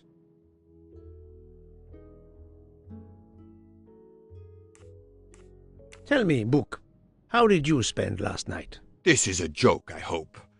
Don't you trust your old friend? My friend, calm yourself. I must hear your story in order to corroborate other accounts. Ah, naturally. Let me see. I went to my compartment after dinner. Dr. Constantine was already there. We talked about his career. He's a Cambridge man, you know. After university, he returned to his country and has done much good there. He was so interested in the Orient Express. I told him all the anecdotes I know. I'm not certain when we fell asleep, but it was very late. Here is what I have found out.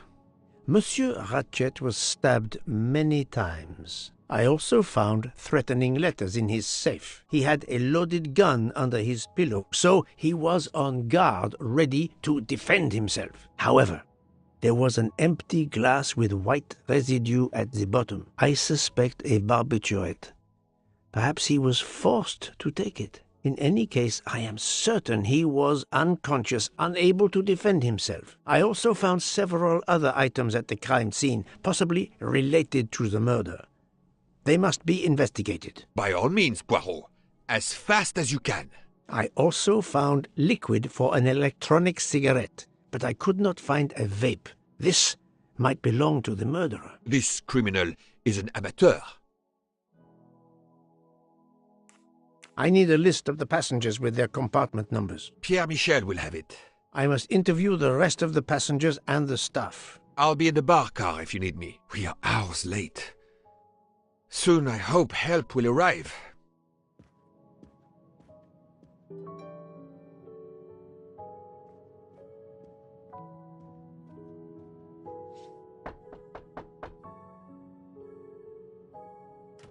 Good morning, madam. I am Hercule Poirot. Caroline Hubbard. What can I do for you, Mr. Poirot? I am the bearer of unfortunate news. It's obvious with all the commotion that something has happened. Madame Hubbard, I am afraid your neighbor, Monsieur Ratchet, was murdered last night. Oh, my God. I knew it. I knew it. I would like to ask you some questions, but first, may I inspect your room? Of course, yes, you must.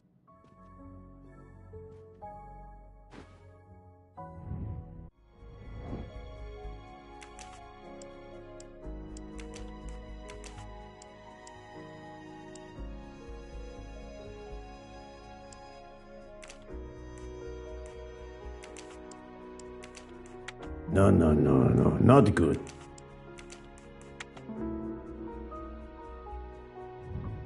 That was easy.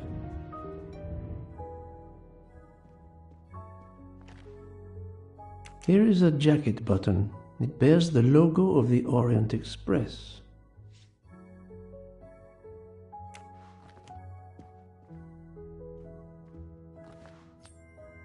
Ha ha! Golden mustache.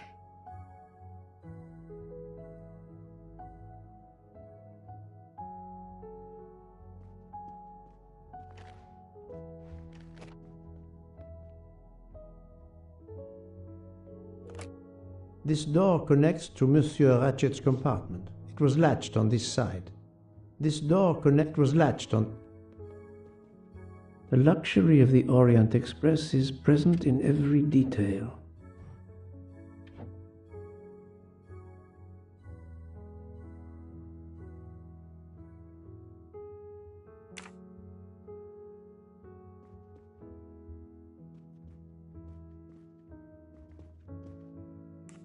Madame, please tell me about last night. The murderer was right here in my compartment.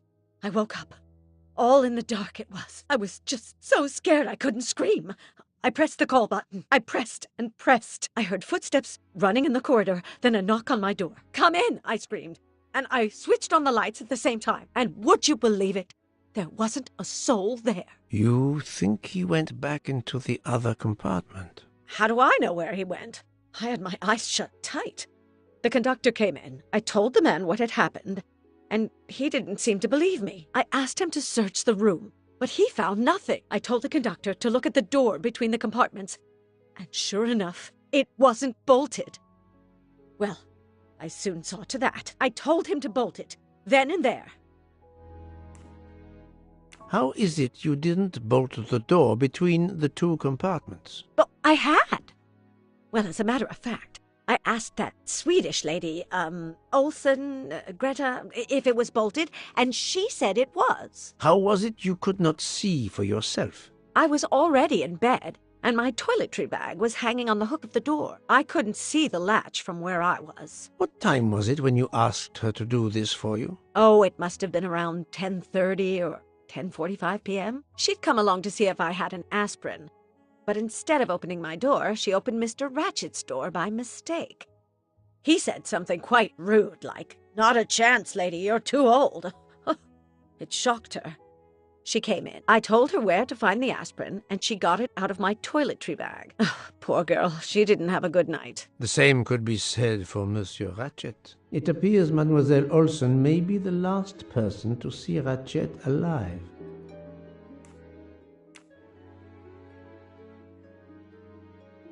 Is this your handkerchief? No, not at all. Yet it is embroidered with an initial H, like your name. I don't care. It's not mine, and I would certainly never buy something so impractical as that frilly thing. Are you a smoker? No, definitely not. Filthy habit. I found a jacket button on your table. It looks like it belongs to...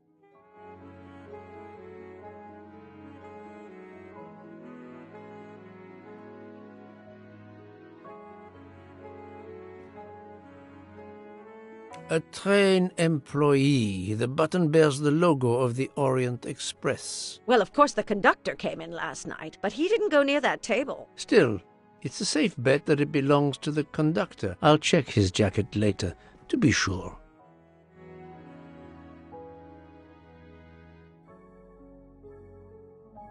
I have not finished inspecting your room. If you don't mind,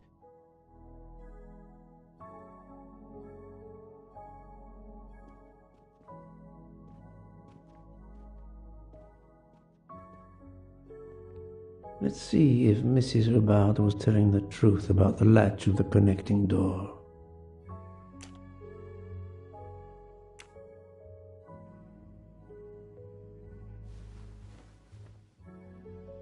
This hook is probably where Mrs. Hubbard hung her toiletry bag.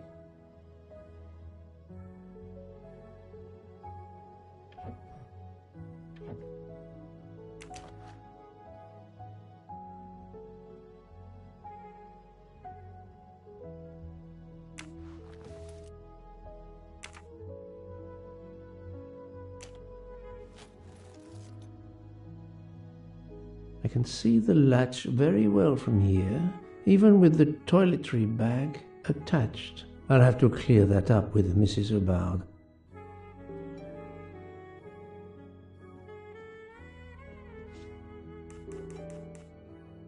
Mrs. Hubbard, you told me that the door connecting the two compartments was closed, correct? Yes, it was, as I told you.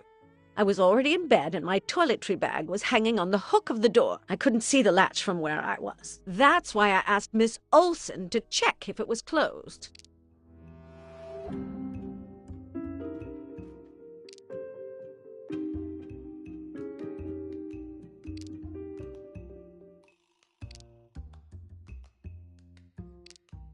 Are you sure everything you've told me is accurate, Madame Hubbard? Of course. I have an excellent memory.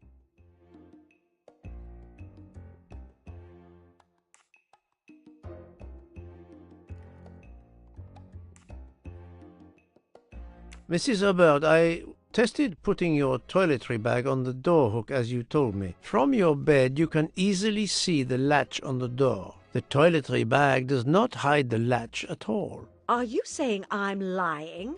It may have been stuck somehow in a different position. Or I may not have seen it in the darkness.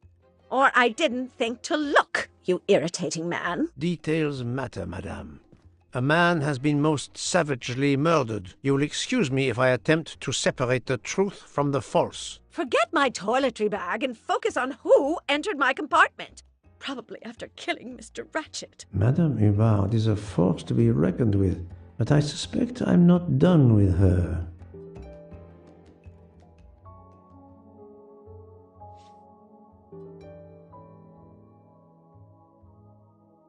Thank you for your assistance, madame.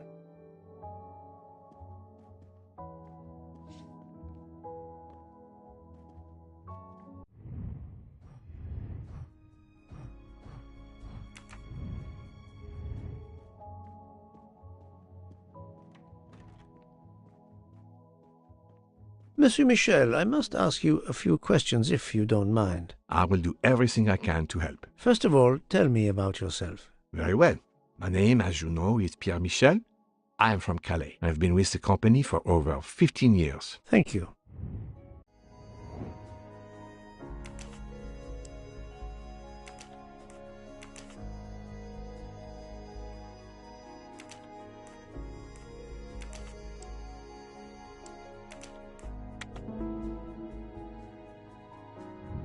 I'm right again. That happens to me a lot. Can you provide me with a listing of the passengers and their rooms, please? Yes, certainly.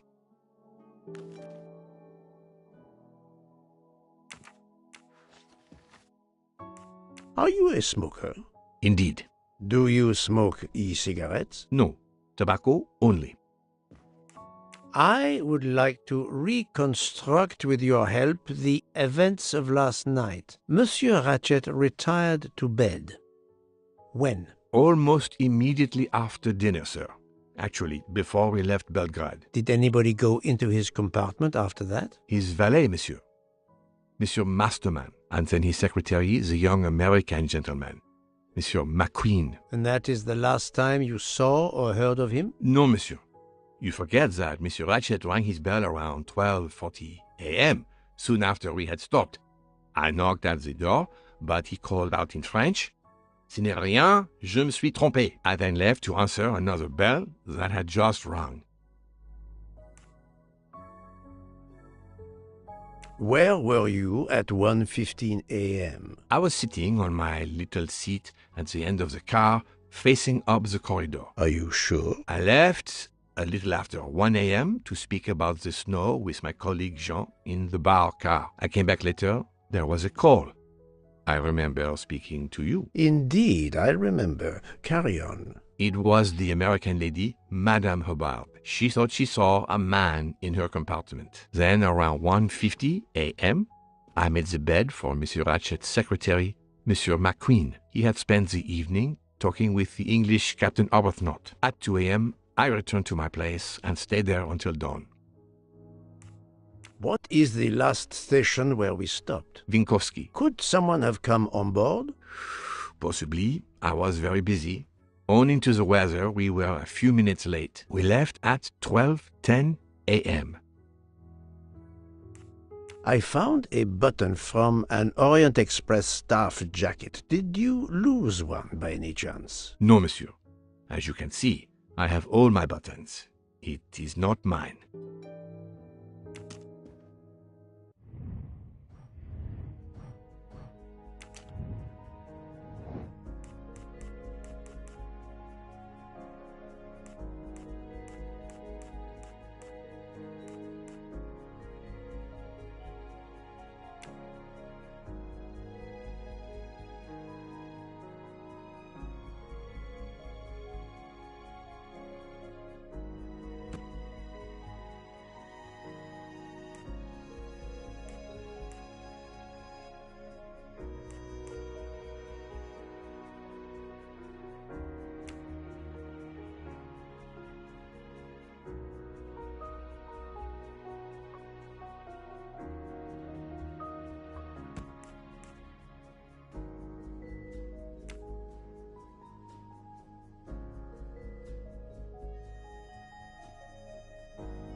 No, not good.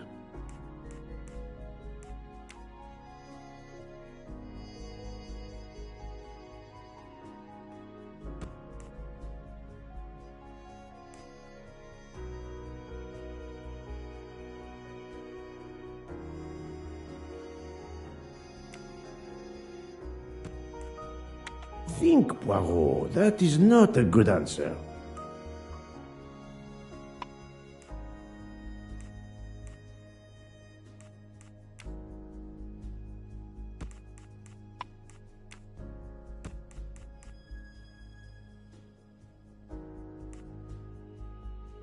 I must have...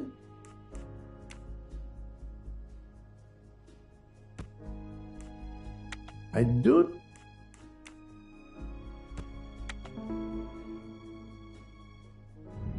My little gray cells did not let me down.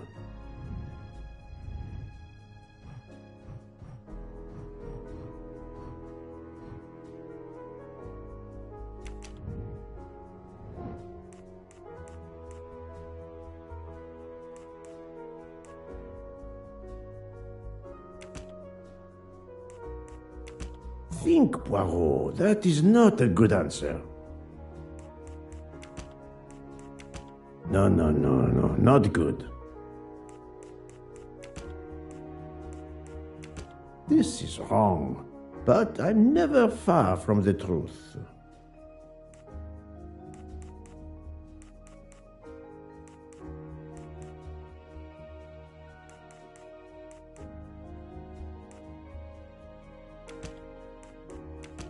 Think, Poirot. That is not a good answer.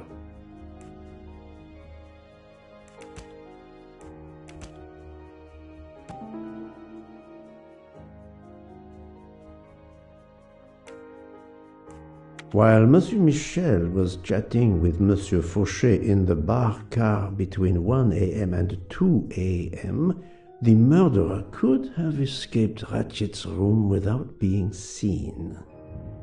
That was easy.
Another golden moustache to treasure.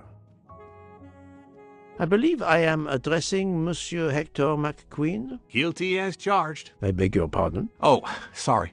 Just an expression. My father used to say it. You must have had an interesting childhood. I am Hercule Poirot. No need to be modest. You're a detective. You are Monsieur Ratchet's secretary? I am Mr. Ratchet's secretary.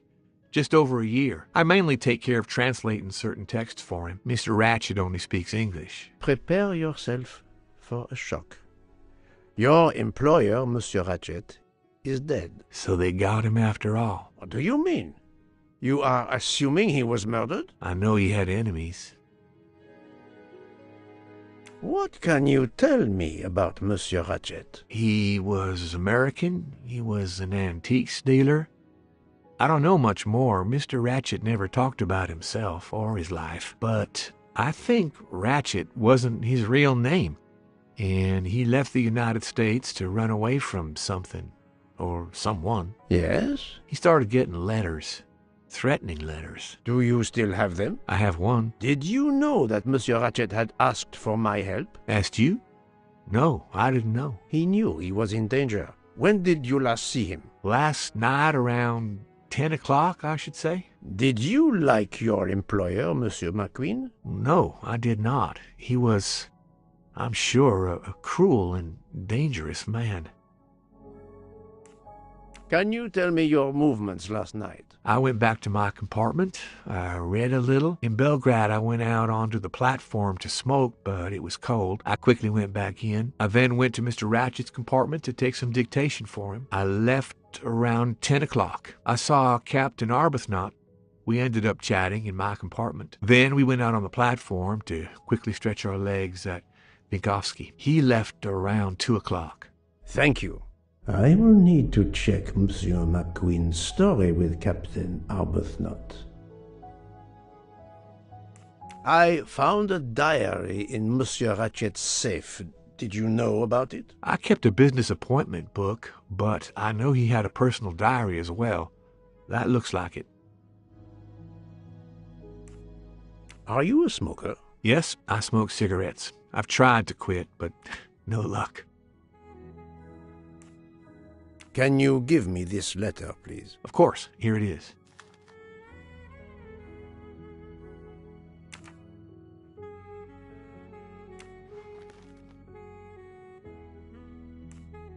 Was Monsieur Ratchet a smoker? No, he hated the smell of smoke.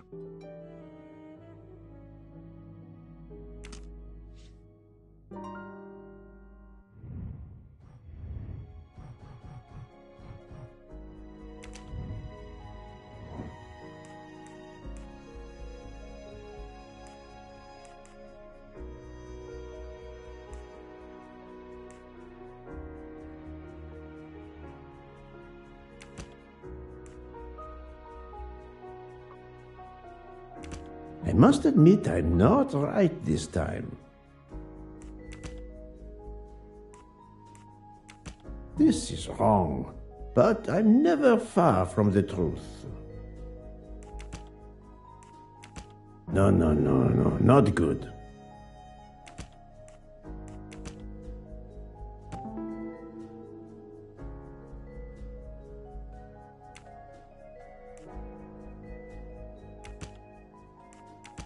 Think, Poirot, that is not a good answer.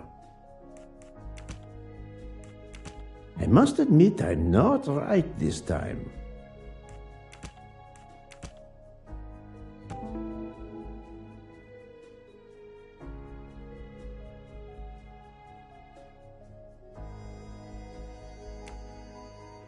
The murderer may have impersonated Ratchet by calling Monsieur Michel to make it seem that Ratchet was still alive at 12:37 a.m.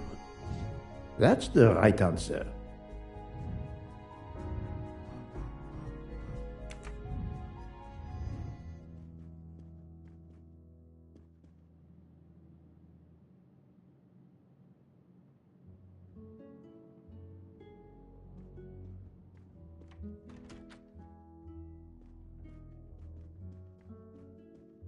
Monsieur Edward Masterman, I believe. May I ask you some questions? I can barely talk. I have a terrible toothache. We have a doctor on board the train. Perhaps... I do not need a doctor. I use essential oils. If you can find my flask of clove oil in my box, I would be grateful. Fine, if you insist. I will help you.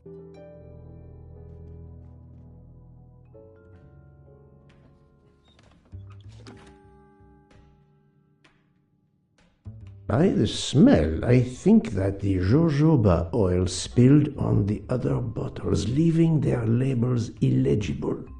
I must find another way to find which one is Masterman's toothache remedy.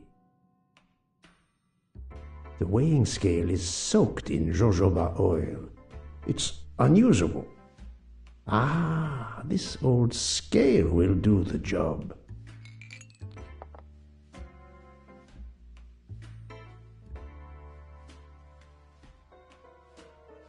To start, I must first arrange the vials from the lightest to the heaviest.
Now that I know the order, I think that I can easily guess which one is the clove oil. I don't think this is the remedy. Here is Monsieur Masterman's remedy.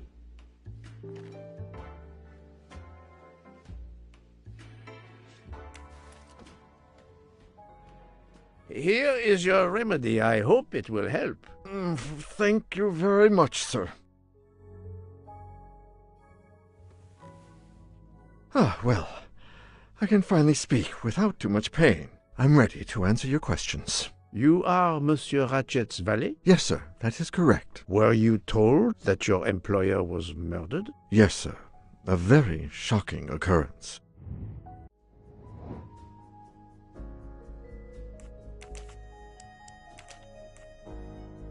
I do not think...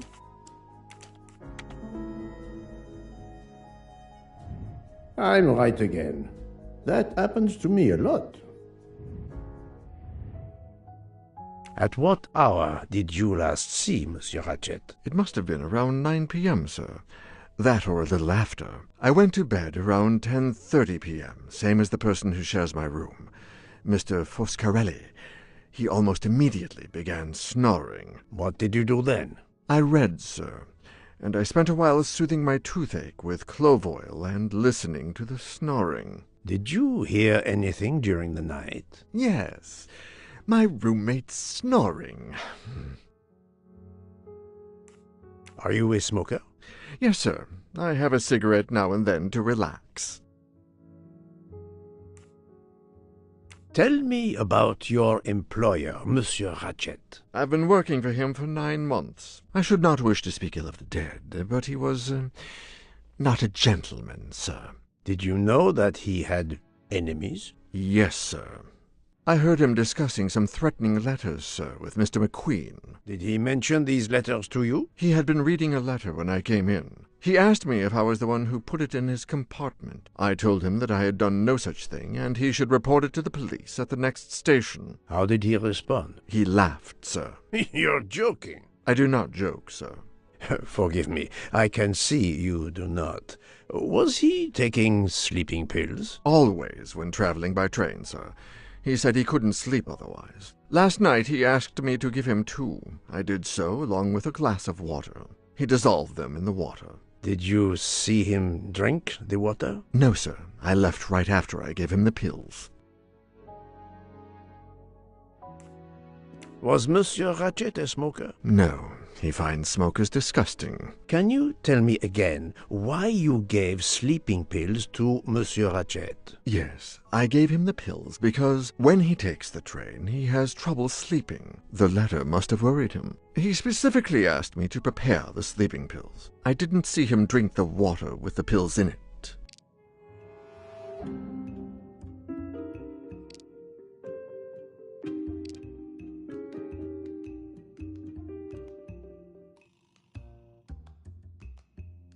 Monsieur, I believe you are not telling me the truth. What? How can you say that?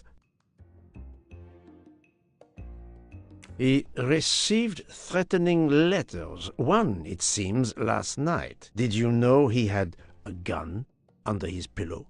And even asked for my help to watch over him? I find it strange that he asked you for sleeping pills when he was afraid for his life and prepared to defend himself. I'm sure I don't know.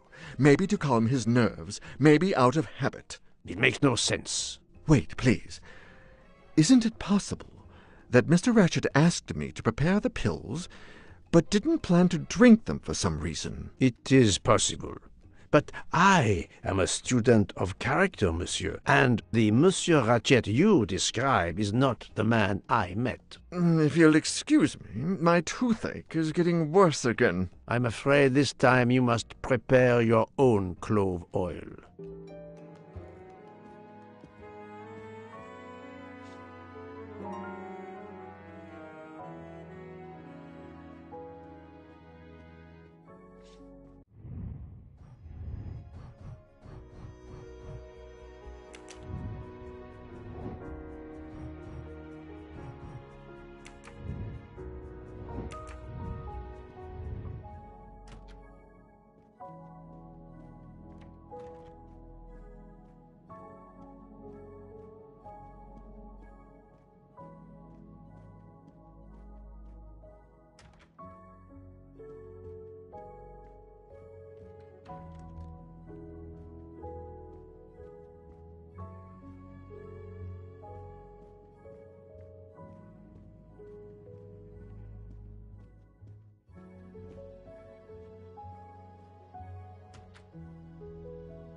Mademoiselle, you are not concerned about the train stopping? What can one do? Indeed, this does not make the train move. You have great strength to remain calm at a time like this. I know one far, far stronger than I. And that is?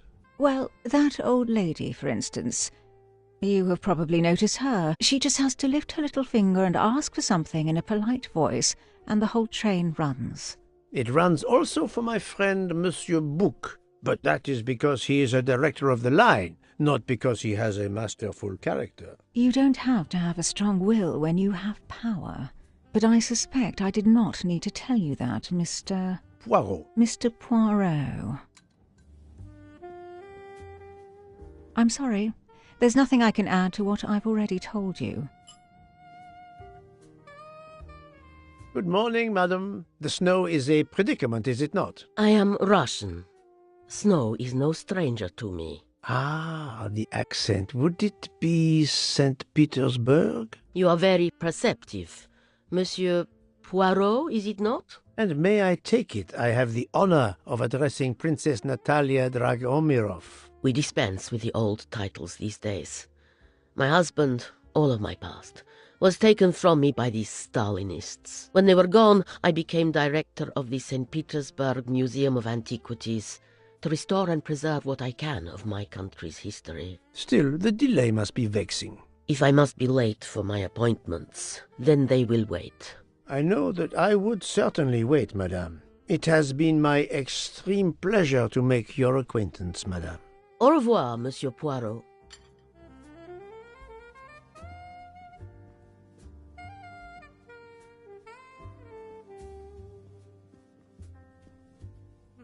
The train still hasn't left.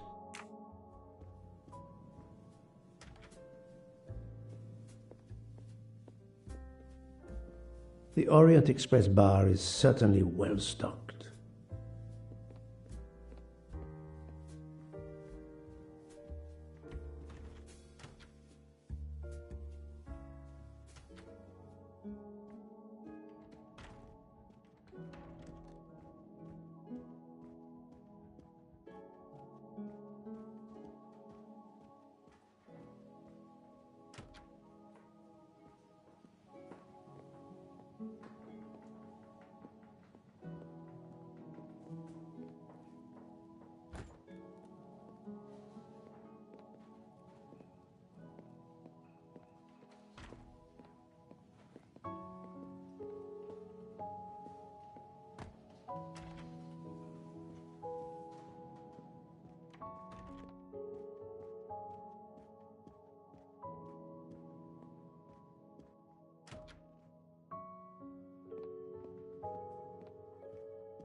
So, Poirot, I hope you are progressing in your investigation. I have not finished yet, but it is progressing, yes. I still have many questions that must be answered. I will report to you as soon as I can.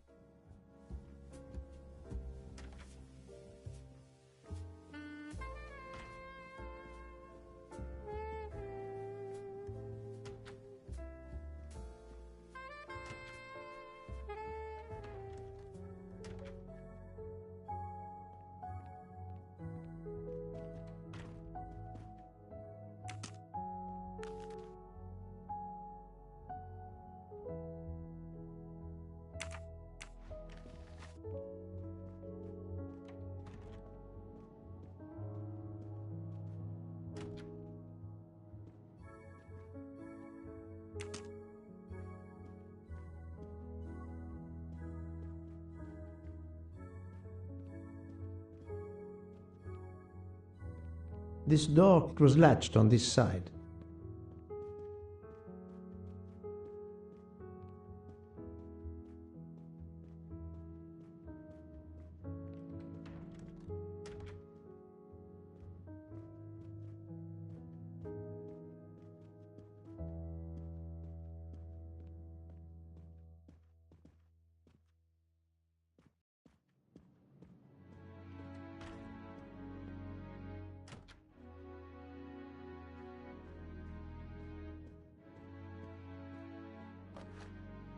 wax to preserve the perfect symmetry of the moustache.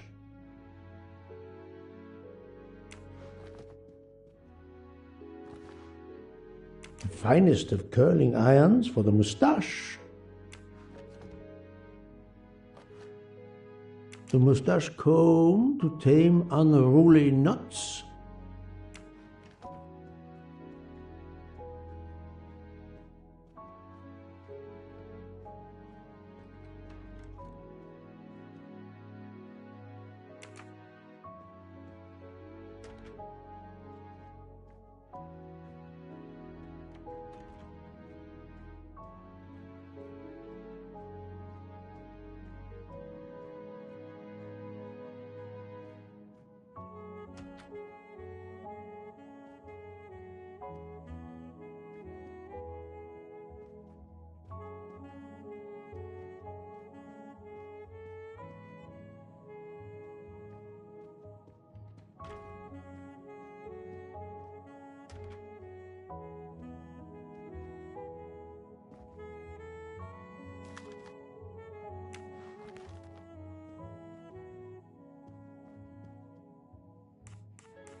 The train is completely trapped because of the avalanche. Hopefully not for too long.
Think, Poirot, that is not a good answer.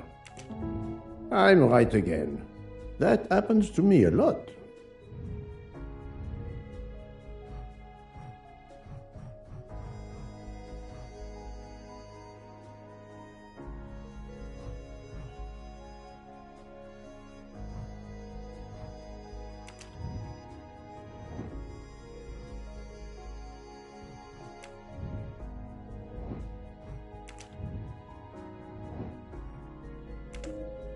According to the information I have, this is a solid choice.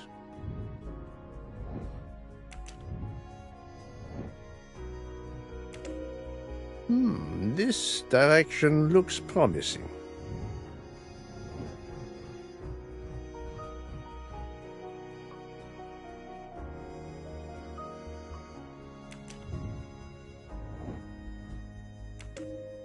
This appears to be a good lead.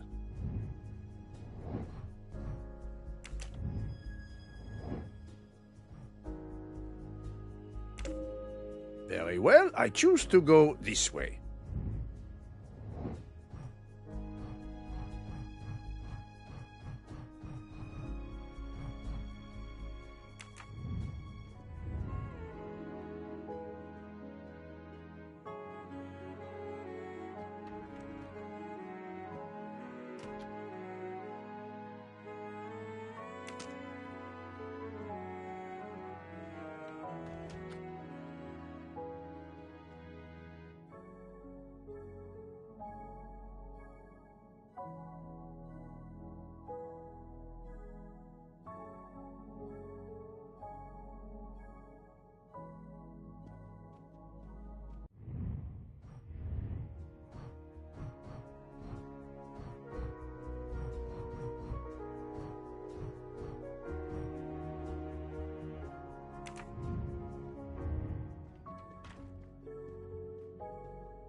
So, my friend, have you found our killer?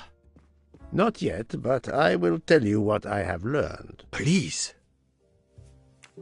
Our assassin could have gotten on the train at Vinkovsky disguised as a conductor, entered Ratchet's room, and killed him. Then he walked out through Madame Hubbard's connecting door, where he lost a button from his jacket. He had to wait for Monsieur Michel to be absent. He waited too long. The train had left the station. He was trapped aboard. Indeed.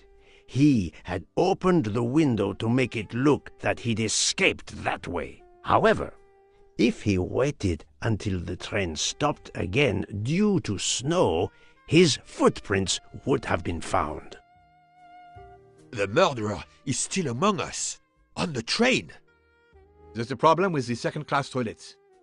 What now? All morning passengers have been complaining that the door is locked, so I went to check. I knocked, but no one answered. I didn't think I should open it without speaking to you first. You did well, Monsieur Michel. Lead the way. I use my master key.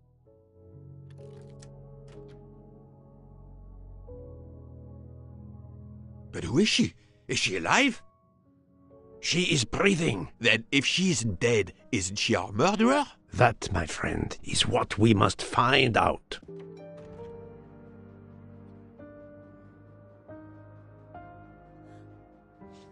Miss, can you hear me?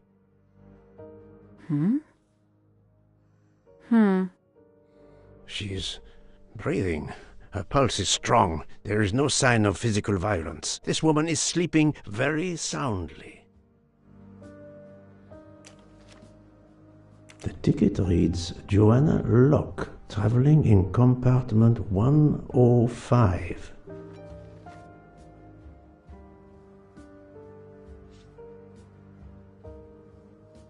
This woman is sound asleep. Given her location, I would say she has been drugged and deposited here. Well, at least it's not another murder on my train. The train is, of course, full. Monsieur, the list I gave you indicates that Hildegard Schmidt shares her compartment. I will want to talk to her later. For now, we will concentrate on this mysterious young lady. Let's return her to her more comfortable bed. Good idea. Pierre, locate this woman's room and fetch the doctor. Yes, sir. I will question her when she wakes up. Please, let me know what you learn. Mademoiselle Locke's compartment is 105. I suggest we return her to her more comfortable bed. Yes, hopefully she will awaken soon.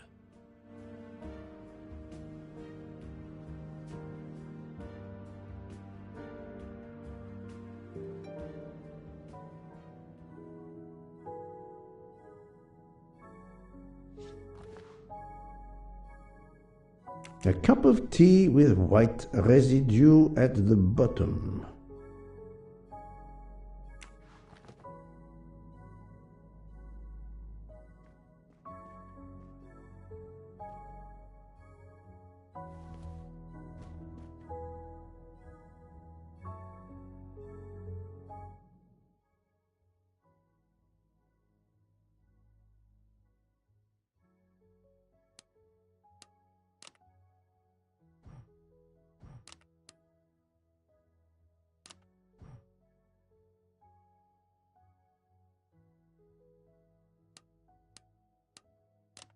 Poirot, I'm disappointed in you.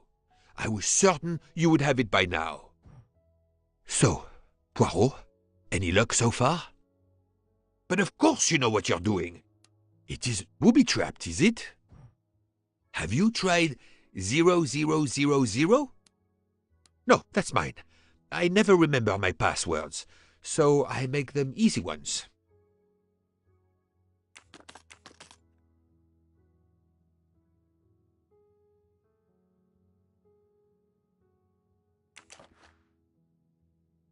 She has a gun. Come, Poirot. Criminals are often known to carry one. Ratchet was stabbed, not shot. But then why take it on the train?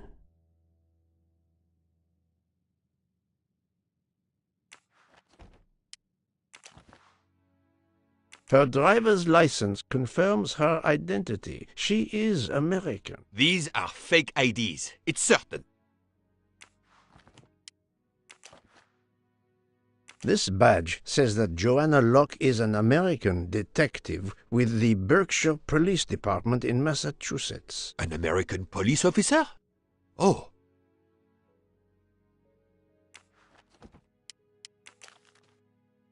The stuffed animal is the same as in the photo found at the crime scene. What a coincidence. Mademoiselle Locke appears to have been investigating Monsieur Hatchet.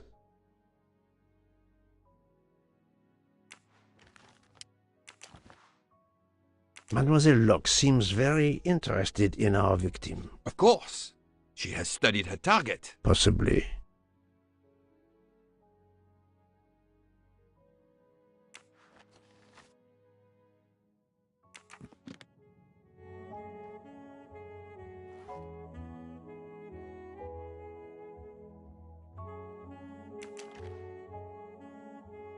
A briefcase and a wagon-lit conductor's jacket. And the button is missing. Look, she's waking up.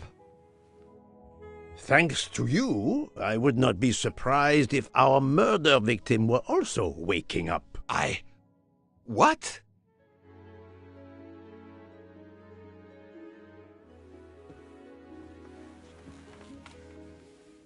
Oh, my head.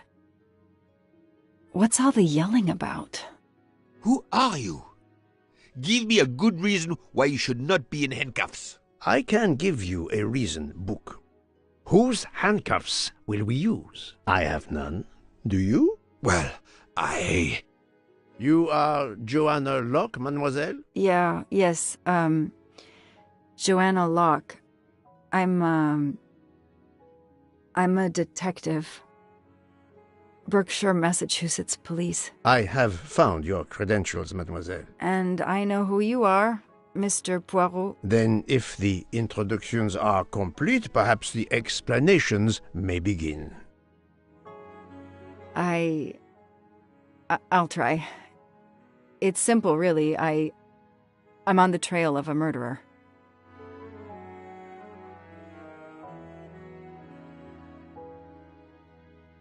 I had just been promoted to detective after 5 years on patrol.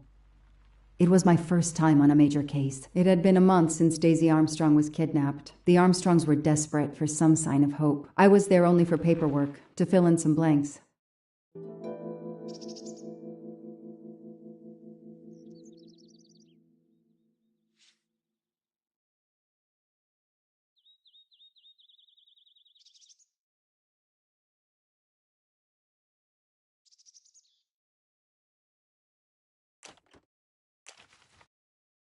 A topographical map, often more important than a road map in these mountains.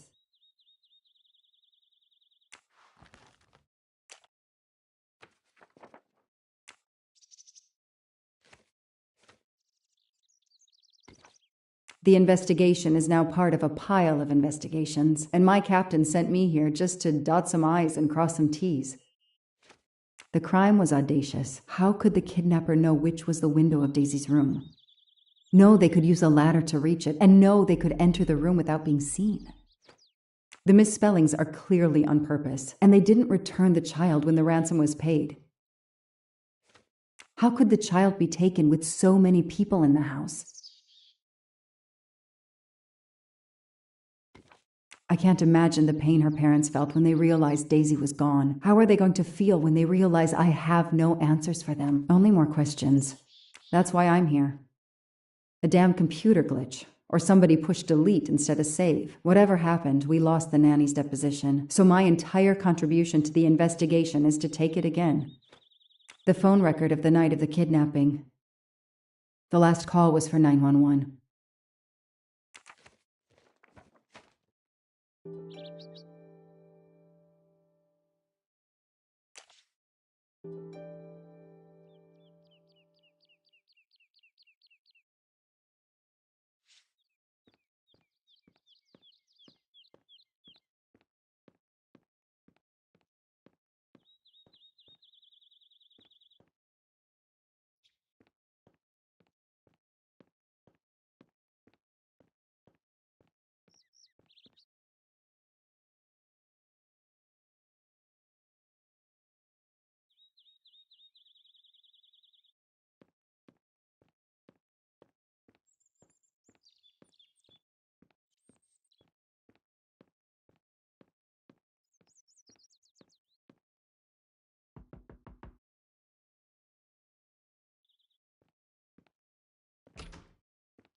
Good evening.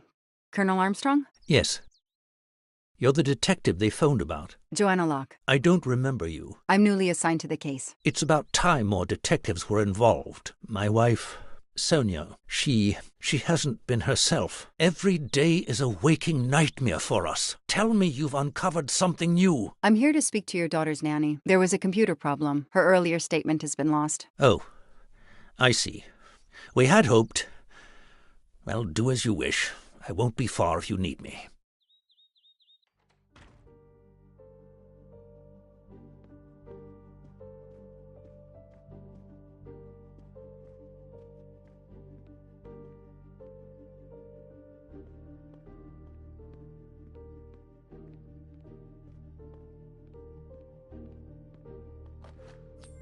Shiny facial hair. The good news is that it's gold.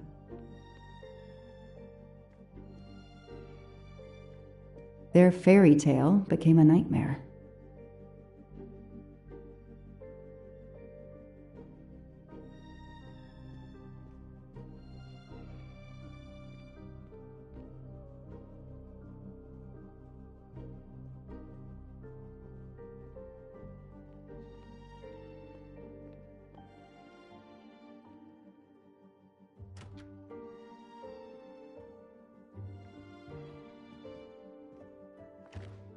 A gold mustache. A toy Thank castle. You very much. When I was a... Mrs. Armstrong, my name is Joanna Locke. I'm a detective investigating the kidnapping of your daughter. May I talk to you? When is your baby due? Mrs. Armstrong? Sonia? I don't want to talk. I just want to see my daughter again. That's all that matters.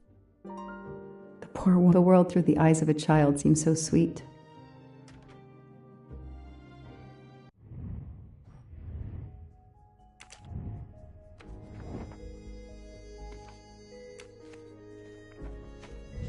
The detective gets it right.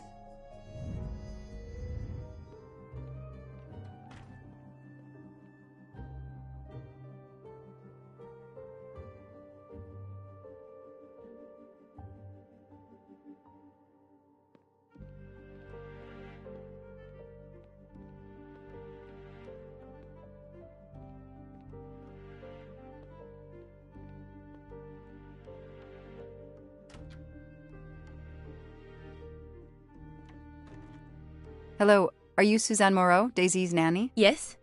I'm Joanna Locke, a detective working on Daisy's case. Is there any news? I'm afraid not. How can I help you? I'm really sorry. I'm afraid I have to take your statement again concerning the evening of Daisy's disappearance. There was a computer problem. Your statement was accidentally deleted. Of course. I want to help any way I can.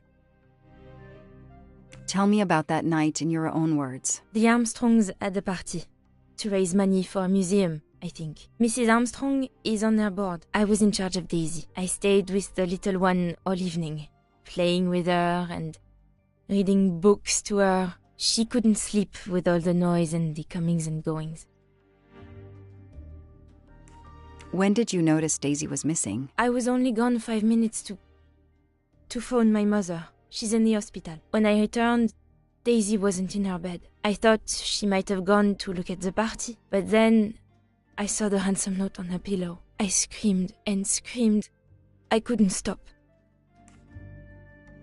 Did you notice anything unusual before that? I was with Daisy all evening. Finally, she fell asleep. I didn't see anyone else or notice anything in particular. Do you have any idea who did this? No! I can't see who could have done such a horrible thing. The Armstrongs are such good people. Like my own family. Thank you for giving me your statement again. I'll get back to you if I have any questions. I won't be far. Okay, I have Suzanne's statement, but her answers need some checking.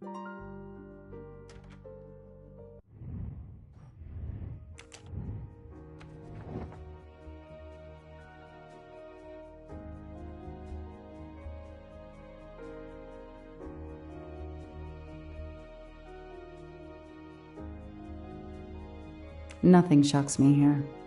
This information does not correspond to what Suzanne told me. Suzanne said she left Daisy alone for 5 minutes, but Mrs. Armstrong says she stayed with Daisy for a while and Suzanne did not return. The detective gets it right.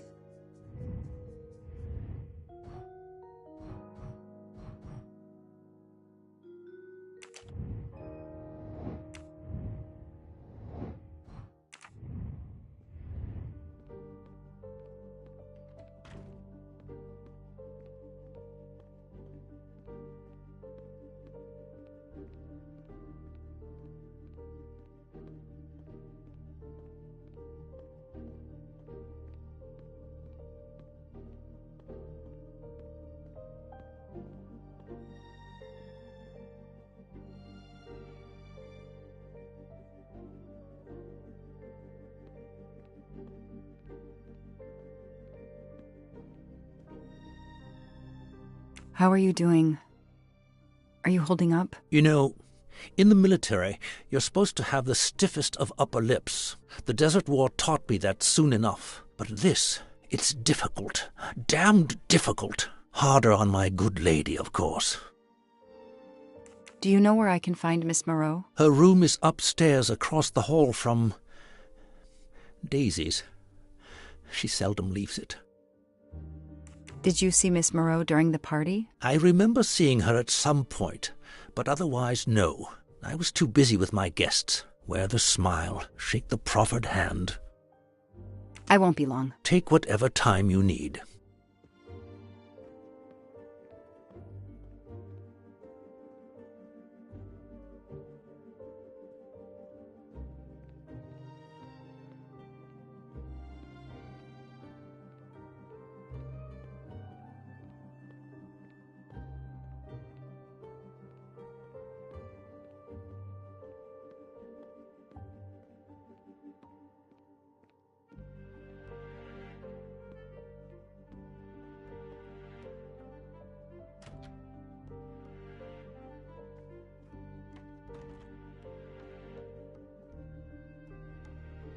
Mrs. Armstrong?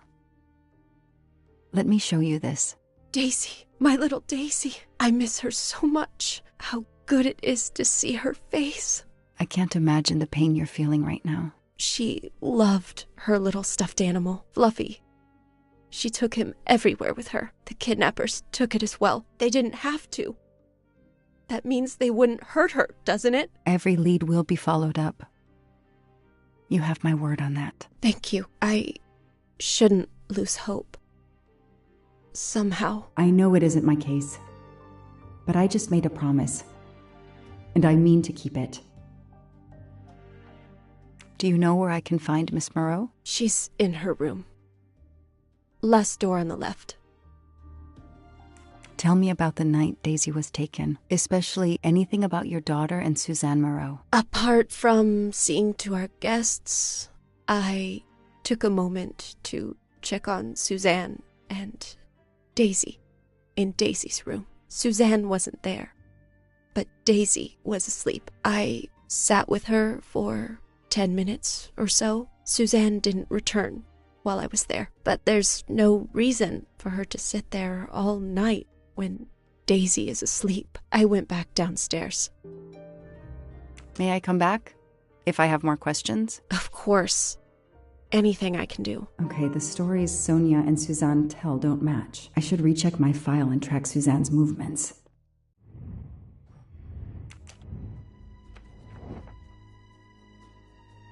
Nothing shocks me. Everything looks okay. Nothing shocked. Everything looks... That is not exactly what Suzanne told me earlier. Suzanne was on the phone more than 5 minutes. That is a great detective job.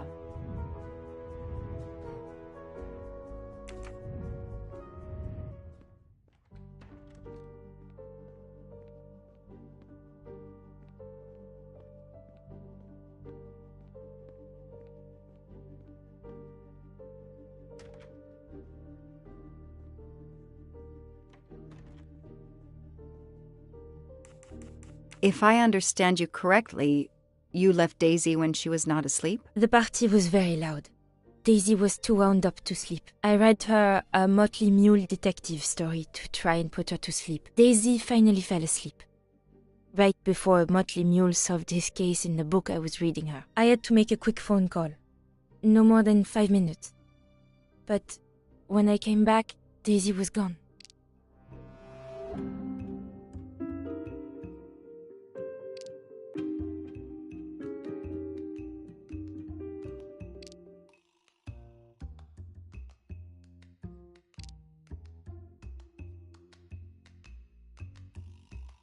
Are you sure you were only gone for 5 minutes? 5, 6, what does it matter?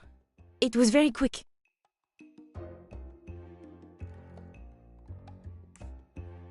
You say you were only away 5 or 6 minutes, but Mrs. Armstrong says she was alone there more like 10 minutes. And the phone record shows that you stayed on the call for more than 30 minutes, way longer than you said. My mother is extremely ill. It's difficult for me. I may have lost track of time. When I came back, Daisy had disappeared. It must have been a coincidence. You have to be precise, Suzanne.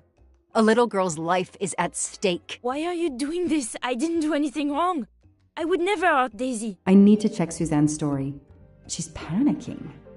Why now? What is she afraid of?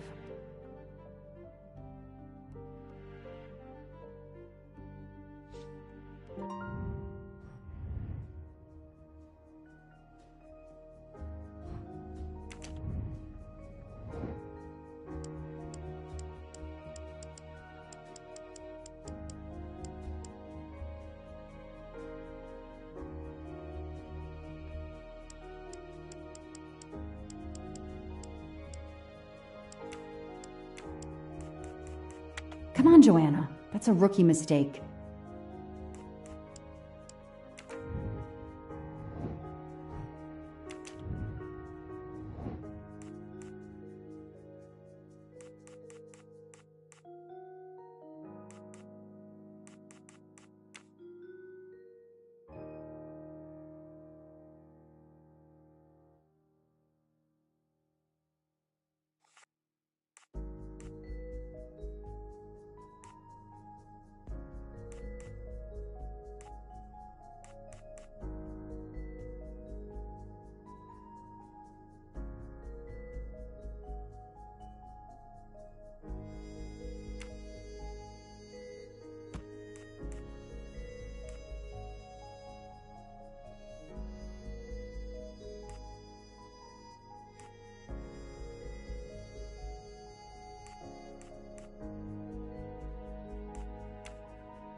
Score.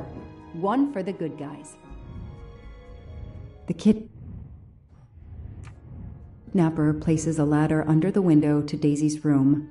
Then he joins the party. Just one guest in the crowd. He somehow knows when Suzanne leaves the room, then sneaks upstairs. He opens Daisy's window, carries her down the ladder, and vanishes.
The detective gets it right.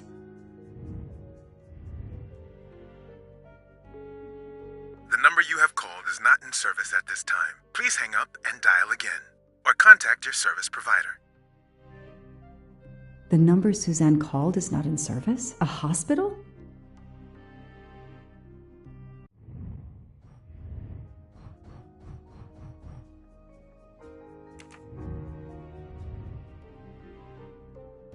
I should see if the Armstrongs can confirm what Suzanne told me.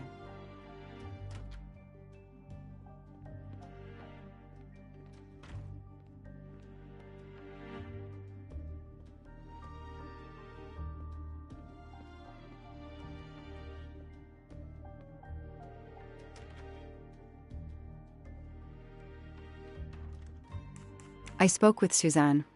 She was phoning her mother. That's why you didn't see her when you went to check on Daisy. Yes, her mother. I tried to call the poor woman earlier that week, but the hospital said she's been in a medically induced coma for more than 2 months. Suzanne told me she called her mother, but she would have known her mother was in a coma.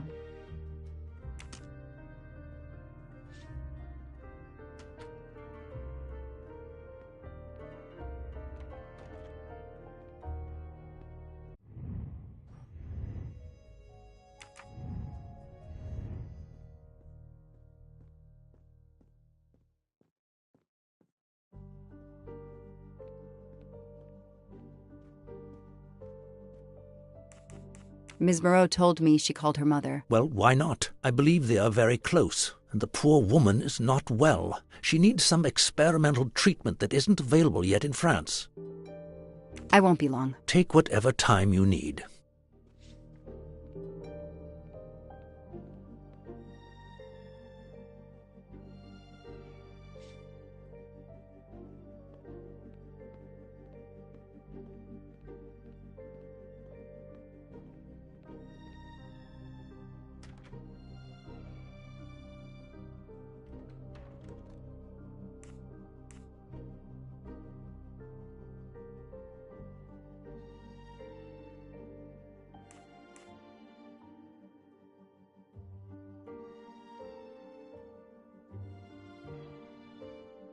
The number you called that night is no longer in service. I don't understand. That's the number the hospital gave me to call my mother's room.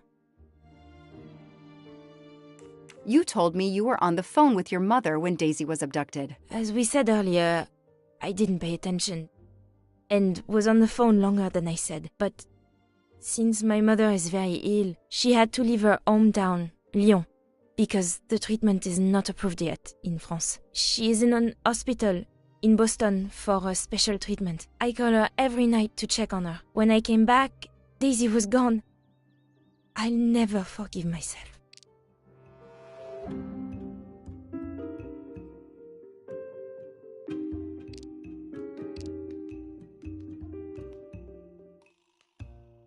Are you sure you called your mother? Yes. Every night since she was admitted in December. Suzanne, I think you really care for Daisy. If you do, then tell me the truth. You can't have been calling your mother while she's in a coma. My mom really is in a hospital in Boston. She really is in a coma. I wasn't calling her. I was on the phone with my boyfriend, Noah. Why lie about it? Why are you panicking? Because he's gone. I haven't heard from him since the night of the kidnapping. I'm afraid he's somehow connected to Daisy's disappearance.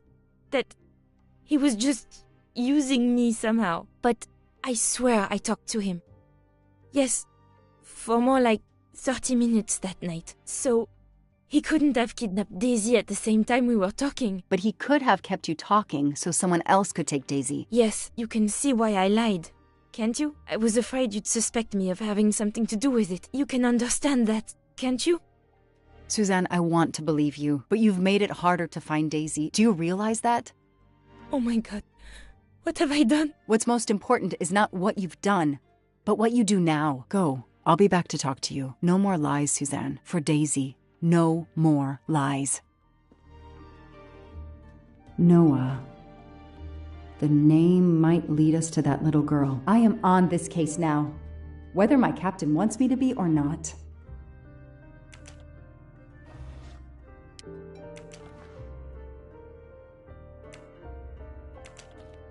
What's in the glass case? Oh, big surprise. Glasses.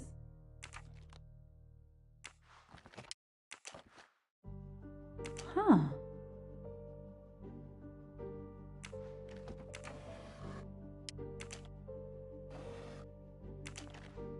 I expect Suzanne must have gone through a lot of tissues these past weeks.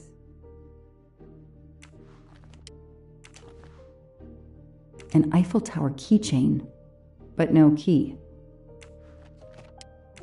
Small jewelry box. By the size, I'm guessing earrings. Why put a key in a jewelry box?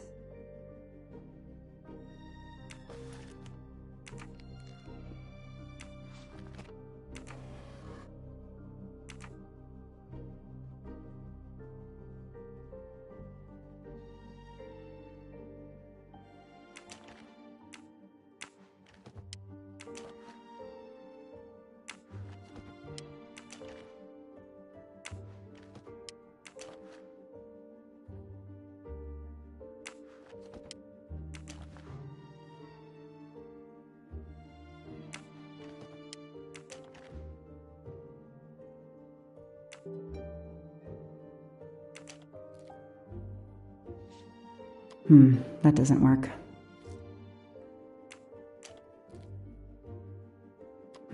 That doesn't work.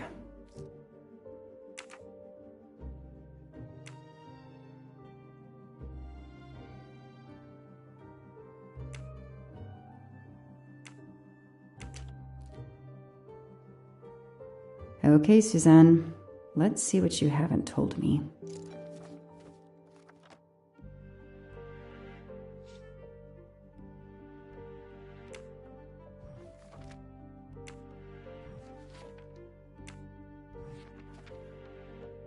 I can see why Suzanne didn't tell me everything about this, Noah. It's clear when he disappeared that she realized something was very wrong.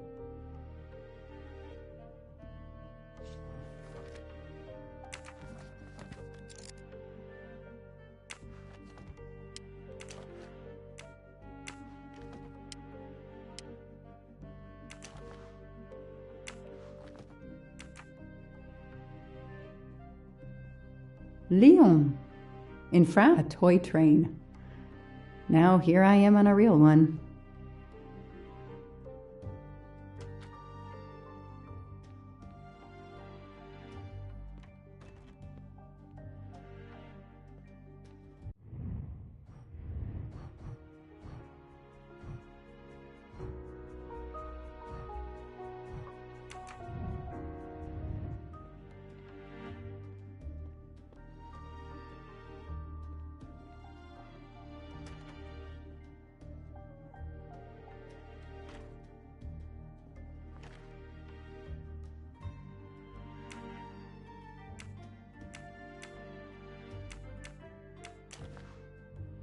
A card from the florist.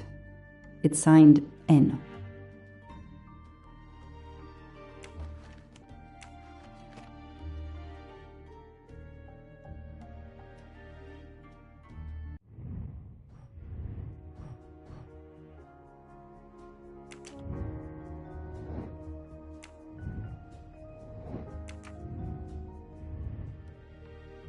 Lyon, in France. What a lovely look.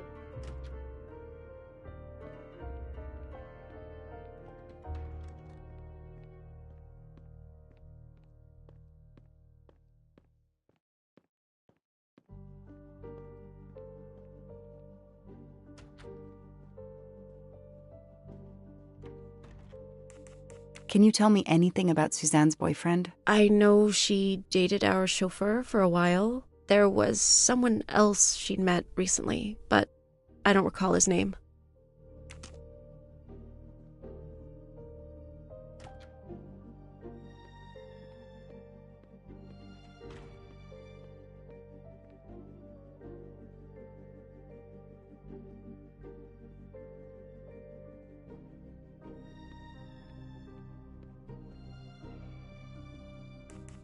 Know anything about Miss Moreau's boyfriend? Her boyfriend? I know she went out with someone for a while there. More recently, I saw a man in a 4x4 who would pick her up on her nights off. He never got out of his car, just waited for her. She did seem to spend more time than usual on the phone these past few weeks, but she worked hard. We weren't going to begrudge her what free time she had. Since the abduction, she keeps pretty much to herself. I won't be long. Take whatever time you need.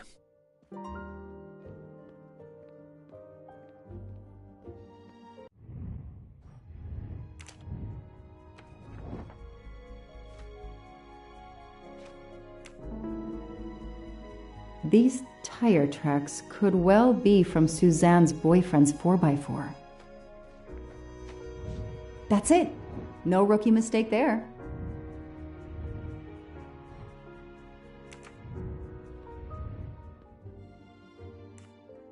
I imagine these flowers must have been beautiful. Who gave them to you? The gardener.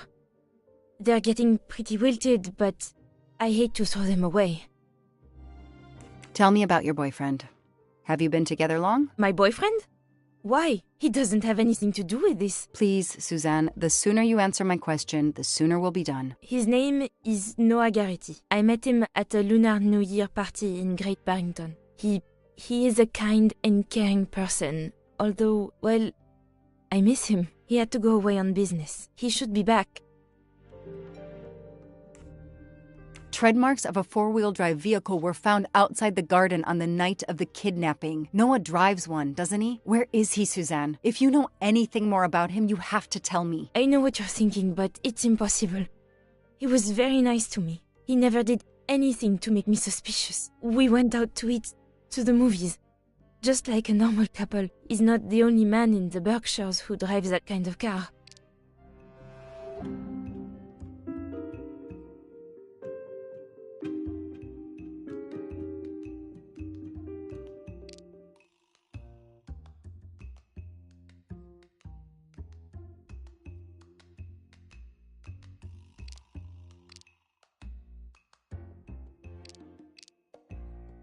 You really didn't notice anything strange about Noah until he vanished? He could get moody at times, as if he had a lot on his mind. In your diary, you say that Noah took you to a cabin in the mountains on Valentine's Day. You read my diary? I'm sorry, but we have to find Daisy. We both want that. So yes, I looked in your diary. You're right. He took me to a cabin in the woods. I waited for him in the car. He came out after a few minutes. He was very sweet and apologetic, but he never explained. We went back to the restaurant for dessert. Did you ever go back to the cabin with him? No, never. So what made Noah drive all the way to a cabin in the middle of nowhere? He left her in the car. Why was he there? This is important. I know it is. I can use Suzanne's directions to the cabin and compare them to the map of the area I have in my car.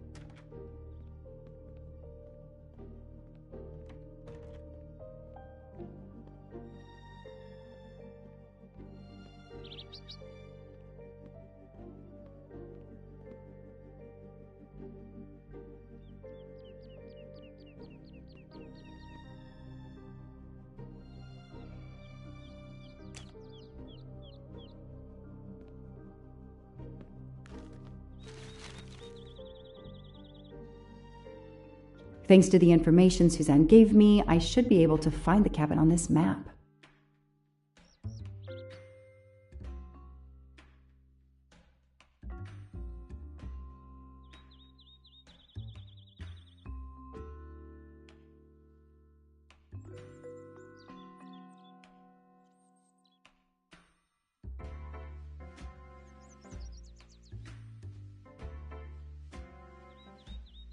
That can't be the right place. That doesn't really match. Probably not here. I've got it. The cabin has to be here. I have to find that cabin. I hope I'm not too late.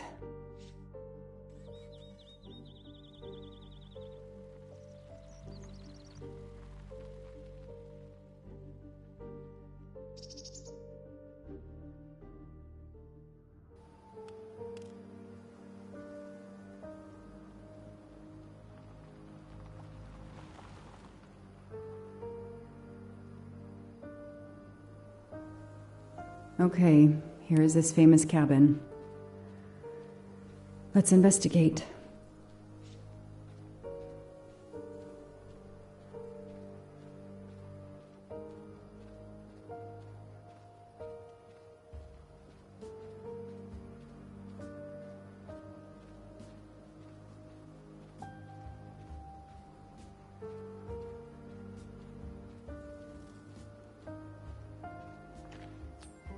I've earned a gold mustache.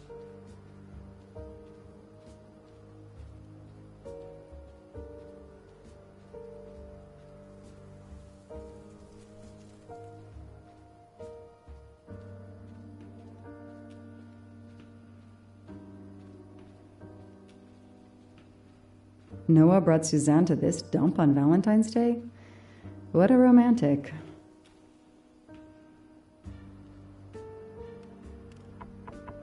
Hello? Is anyone there? Nobody. I can't just waltz in without a warrant.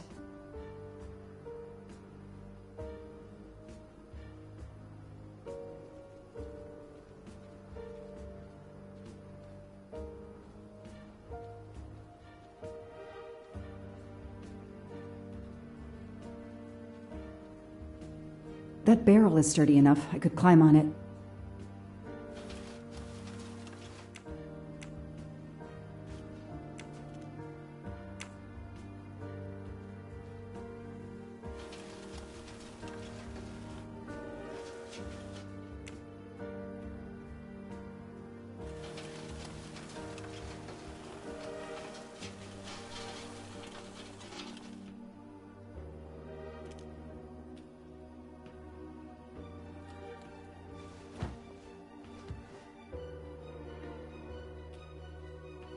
It's Daisy's plush toy. If Fluffy is here, the kidnapper has been here.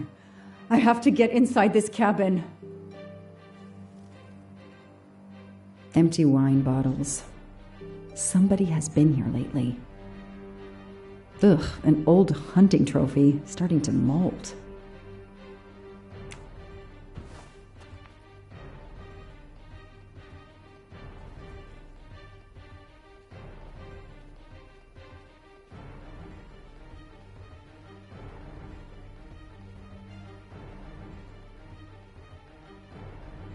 The door is solid and the lock is new. The broom isn't sturdy enough to force the door. I have to find a way to open this door.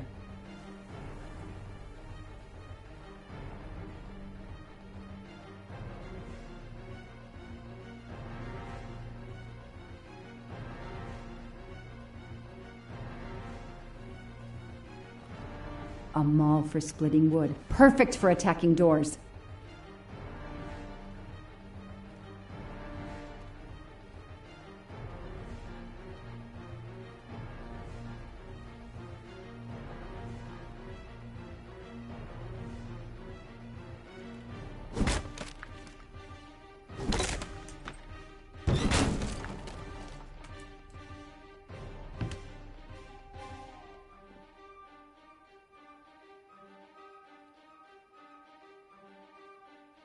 Look at that. A broken door to investigate. No need for a warrant.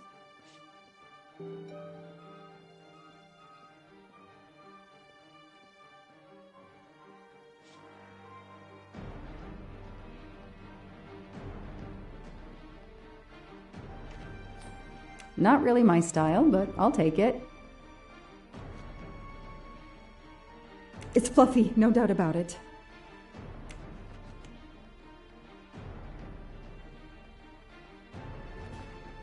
That's a woman's hairbrush. Did Suzanne actually come in here after all?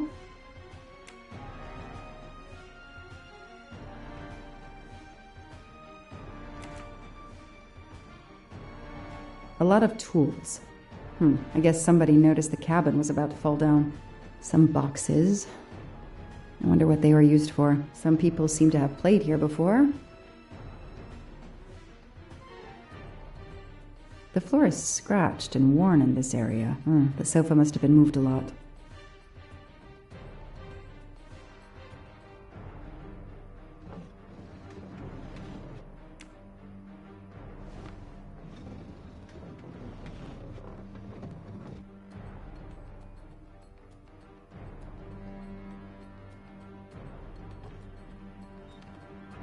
Damn, it's booby-trapped. If I move, it could go off, and that countdown tells me it wants to go off anyway.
Since I'm telling this story to you, Mr. Poirot, you should be able to deduce I didn't blow myself up. Let's see if I can remember how I defused the bomb.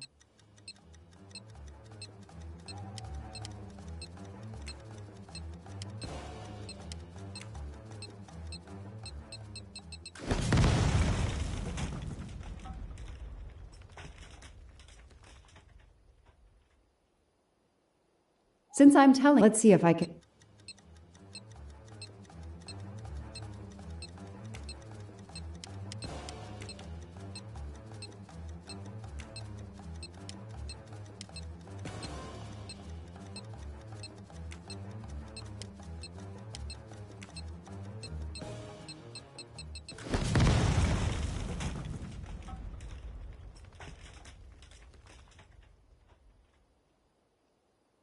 Since let's...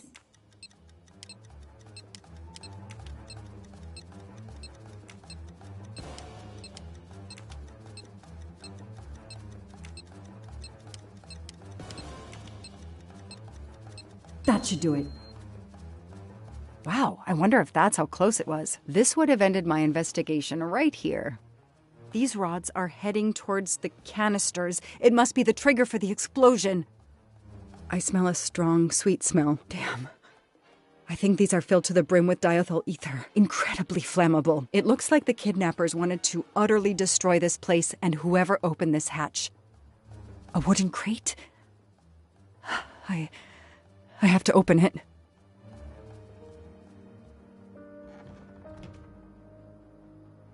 Oh no.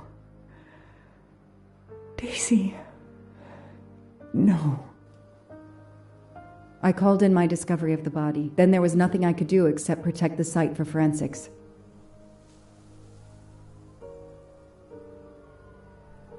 The forensics team arrived an hour later, cordoned off the cabin with crime scene tape, and went to work, looking for physical evidence, fingerprints, testing for fluids, DNA, any clues science can uncover.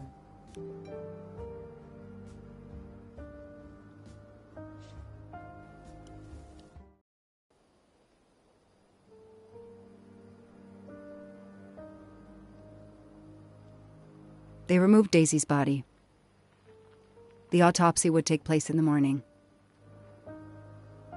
But I had one more stop to make.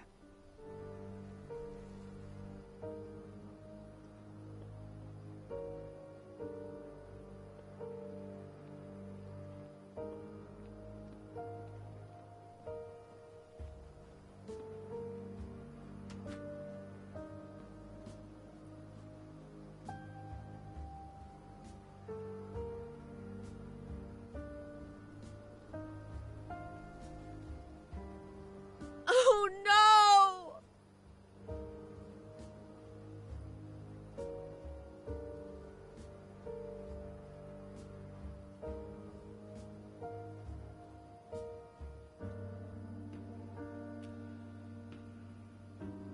That night, I swore to find the monster who killed that child.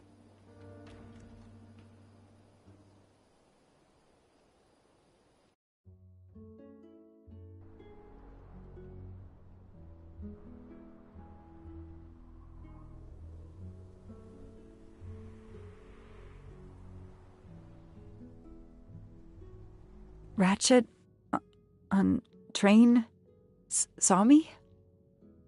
How? Daisy.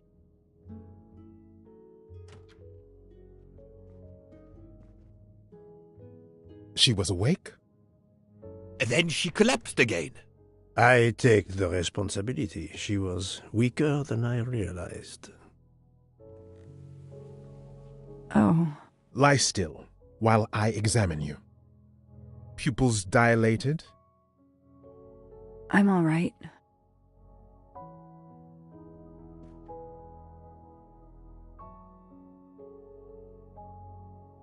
You are far from all right. You have been heavily sedated. Your pulse is very weak. I have to finish my story. Ratchet can't escape again. Can't escape. Have no fear of that, mademoiselle. Ratchet will not escape. We must hear her story. This woman needs rest. I will let you know when she is recovered enough to continue. But I warn you, it will be some time. I understand, Doctor. Thank you. I have completed my preliminary examination of the deceased. I think that it will interest you. Indeed it will. And I have other witnesses to interrogate. You are right. Let's not put this poor woman in danger. There will be plenty of time for her to finish her story when she has recovered. By all means, tell me the results of your examination.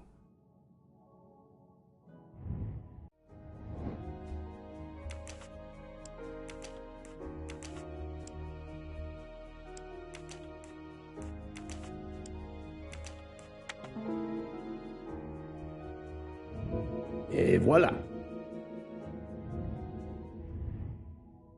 Can you estimate the time of death? Rigor mortis was advanced, but not complete. I estimate the death occurred between midnight and 2 in the morning. That tallies with the witness statements I've collected so far.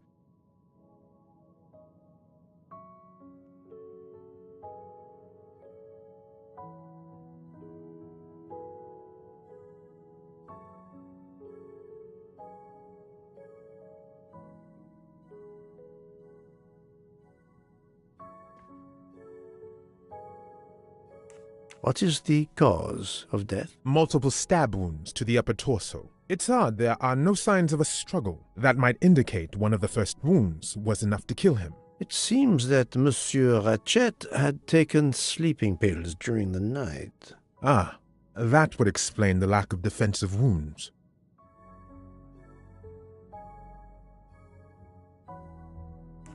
Mr. McQueen and Mr. Masterman told me that Monsieur Ratchet didn't smoke. Can you confirm this? I can't say without a more extensive post-mortem. What can you tell me about the stab wounds? I counted 12 in all. 1 or 2 are so slight as to be practically scratches. On the other hand, at least 3 would be capable of causing death. The angle of the wounds is instructive. Most appear to have been struck by a right-handed person. But you see, this one, under the right armpit, it's not a deadly blow, given the depth, but a right-hander couldn't have done it. It was most certainly struck with the left hand. So, our murderer is left-handed. No, it is more difficult than that, is it not? As you say, Mr. Poirot, some of these other blows are just as obviously right-handed.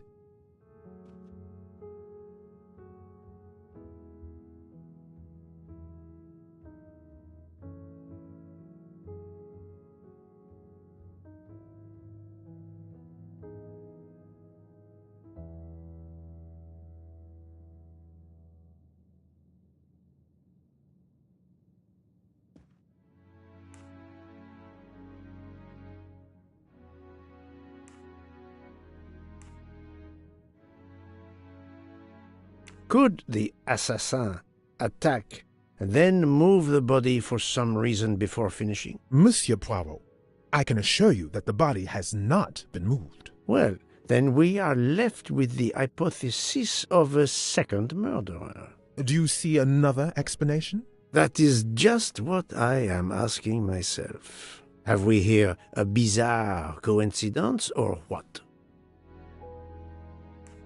Thank you, Doctor. Excellent work under difficult circumstances. Please let me know when I may speak again with Mademoiselle Locke. Of course.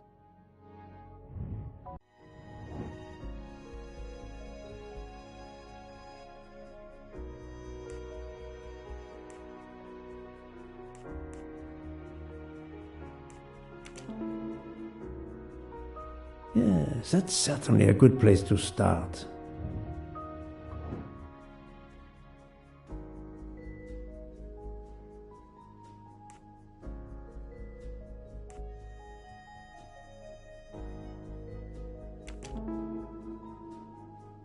Yes, I have personally seen some passengers smoking. I just have to remember who they were.